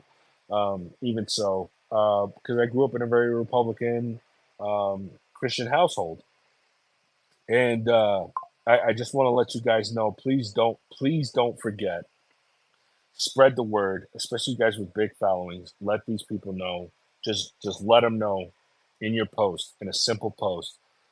Find out what your zip code is. Find out when early voting is, and vote locally. That's the grassroots. That's where it all matters. And I'll let it go back to the open forum. Yeah, and Scott Presler clued me into a trick this morning on the Punch Bowl. There are some places that don't allow early voting, or they'll tell you there's no early voting. But what he's recommending people do is, go in and say, I want to do an in-person, on-demand, mail-in voting, right? And they have to let you do that, and it gets your vote directly to the electors, and versus putting a mail-in ballot in the mailbox and hoping it makes it there, right, and hoping the right people receive it and pass it on to the right people. So appreciate that comment. We get out the vote, folks. Nag your neighbors, your family. Sally, what you got? I've got two maybe breaking news, guys who know me and been following me on my posts. My refrigerator is fixed. Had to wait for a part, and apparently that's a bad thing because people are suffering in the world, and I shouldn't worry about my fridge. But other news, guys, my 19-year-old son said, "Hey, mom, when do I get a vote?" And I said, "Our ballot will be here, and I'll let you know so you can send it in." So people who are younger in this younger generation are awake. They are aware how important this election is. So all these Debbie Downers and all these people saying, "Oh, this is all going to be rigged." You know what? There are people out there who do care. Even this young generation, they see the writing more than we do. And I'm not talking about the 22-year-olds to 25-year-olds who were stuck at home during COVID, who watch TikTok and are depressed. But there is a generation that they see the writing on the wall. They went outside. They touched grass. They did active things. Anyway, guys, exciting news. Sally, did they get after you over your fridge? I saw that. They got after you over your fridge parts. I Yeah, think you deserve them. You deserve your I, fridge parts. You I need them. took a picture of me in front of my house and posted a picture of the UPS guy because it was supposed to come on Wednesday. So I've been putting ice in my refrigerator to keep my food cold. And some guy told me that, well, you do know that people in North Carolina are suffering, and you're worried and excited about, you're worried about your part being late for your fridge. And I'm like, well, yeah, I've got to feed my family. I don't want to waste food. Yeah, it was kind of funny. No, it was a good comeback. You even said, like, in this economy, yeah, I'm a little worried my fridge ain't working. It was a perfect comeback. You know how much groceries cost these days? Yeah. Fed up. Go ahead. Yeah, damn imperialist swine worrying about you, not looking down the little people. Yeah, but it's typical. It's how they act, and they're blaming us for it, right? Because that is how they act. Um, no, something I was going to say as far as the early voting too. If you're in North Carolina, check with your local GOP because chances are good they're going to have either the first day of early voting or around there, they're going to have some type of get out the vote event because the North Carolina GOP has actually sent something out to all the counties wanting them to do something for that they said day of. Now some may decide like we've done. It's like, well, let's do ours on the weekend when people are off. So we're going to do something on Saturday. Kind of have like a meet and greet at the GOP headquarters, and then go. The plan as of right now, we haven't got it finalized yet, but then is to go in mass to the early voting center, whoever shows up, to kind of go out as a showing of a big group going to vote. So, yeah. So if you're in North Carolina, just check with your GOP. They might have something going on right around the first day early voting.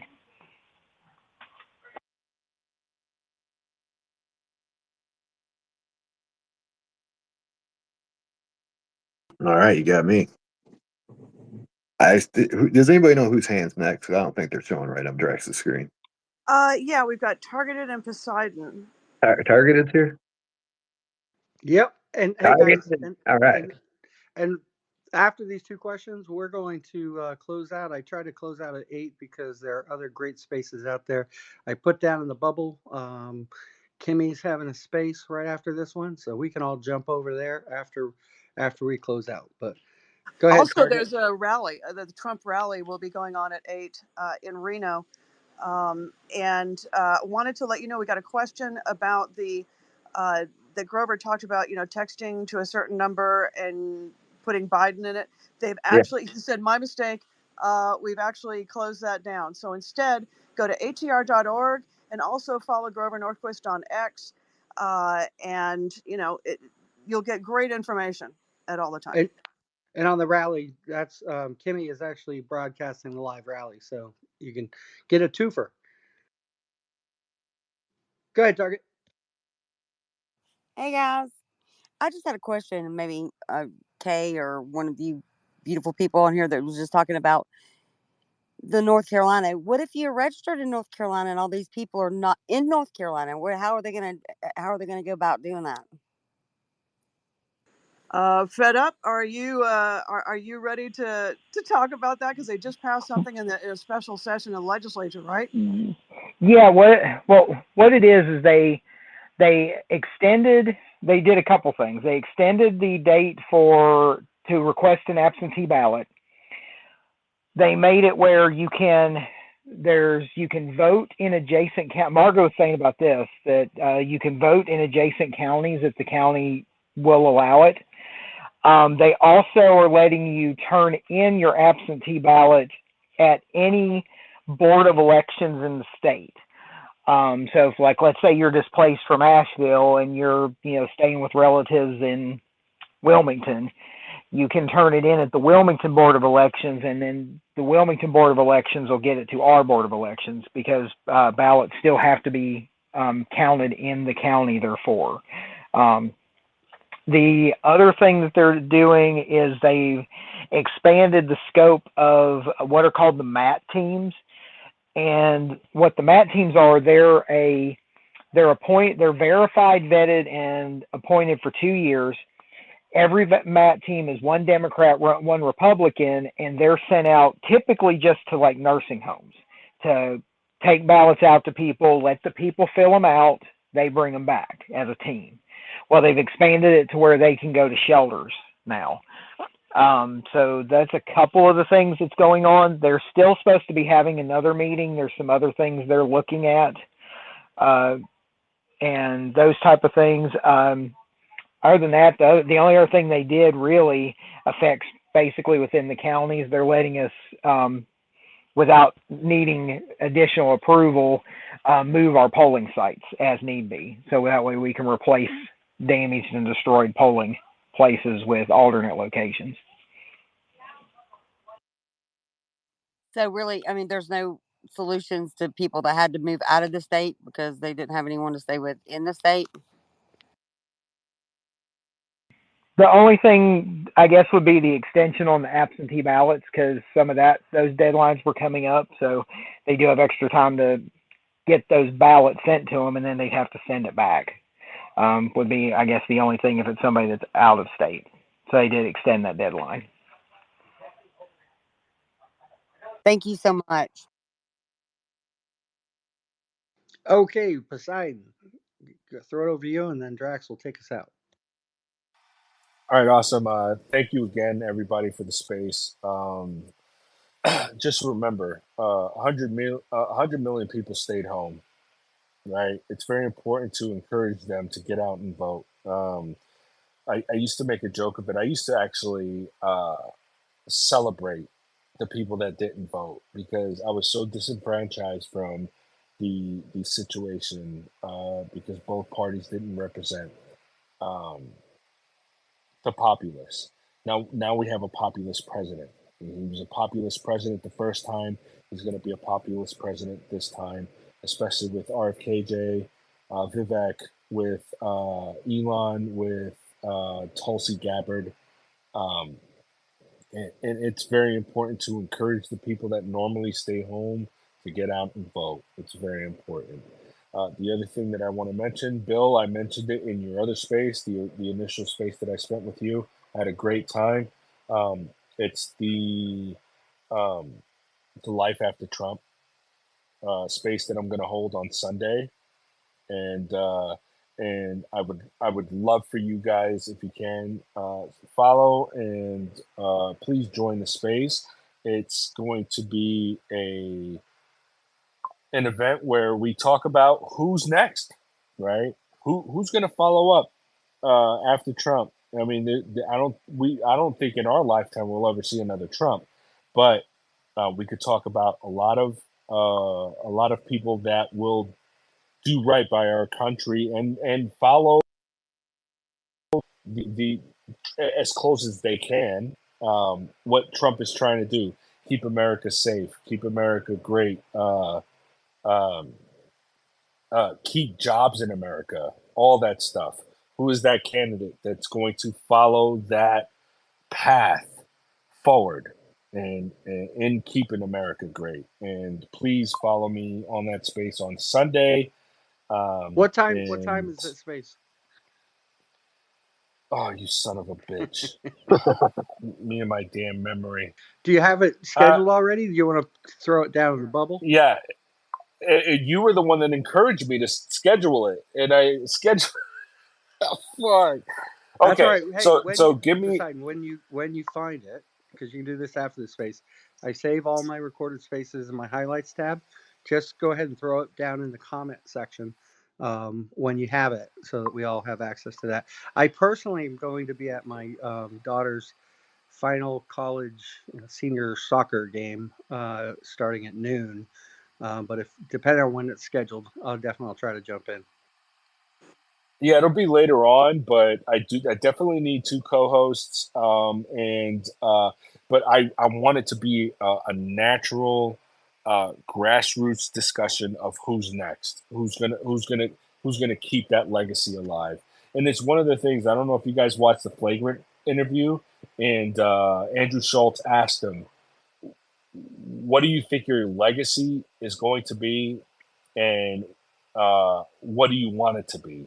And that was a big thing that hit really it hit home for me when he asked Trump that.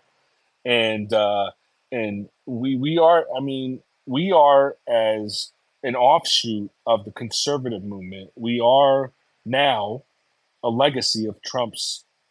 I mean, we are a legacy of Trump's vision of what we want America to be. You know, jobs to stay at home, everybody flourishes, no wars, all that stuff that we've always wanted. And I want it to be and I want everybody involved. Everybody. Absolutely. So just get it out there. We'll help. Thank you so We'll much. push it out. Get it out to the broader audience. I just want to mention a few other spaces. Again, Monday, Wednesday, Friday, no, Monday through Friday. Punch Bowl, 8 a.m. Eastern time, and we're doing our Psycho Saturday MK Ultra tomorrow night, 8 p.m. And I put up in the nest the direct link to Kimmy's space where she's streaming the live Trump event. So I'd love to see the whole audience just jump over there and listen to that and show Kimmy some support. With that, I'll yield to my co-host to say goodnight, and Drax will take us out. Thanks, Bill. I wanted to tell Poseidon real quick. I think we've got one of the deepest benches that we've had in years. And that's exciting. You know, the same question sort of went around after Reagan. What what are we going to do? You can't decide that Reagan that anybody's going to be another Reagan. You know, there's not going to be another Reagan. There's not going to be another Rush Limbaugh. There's not going to be another Trump.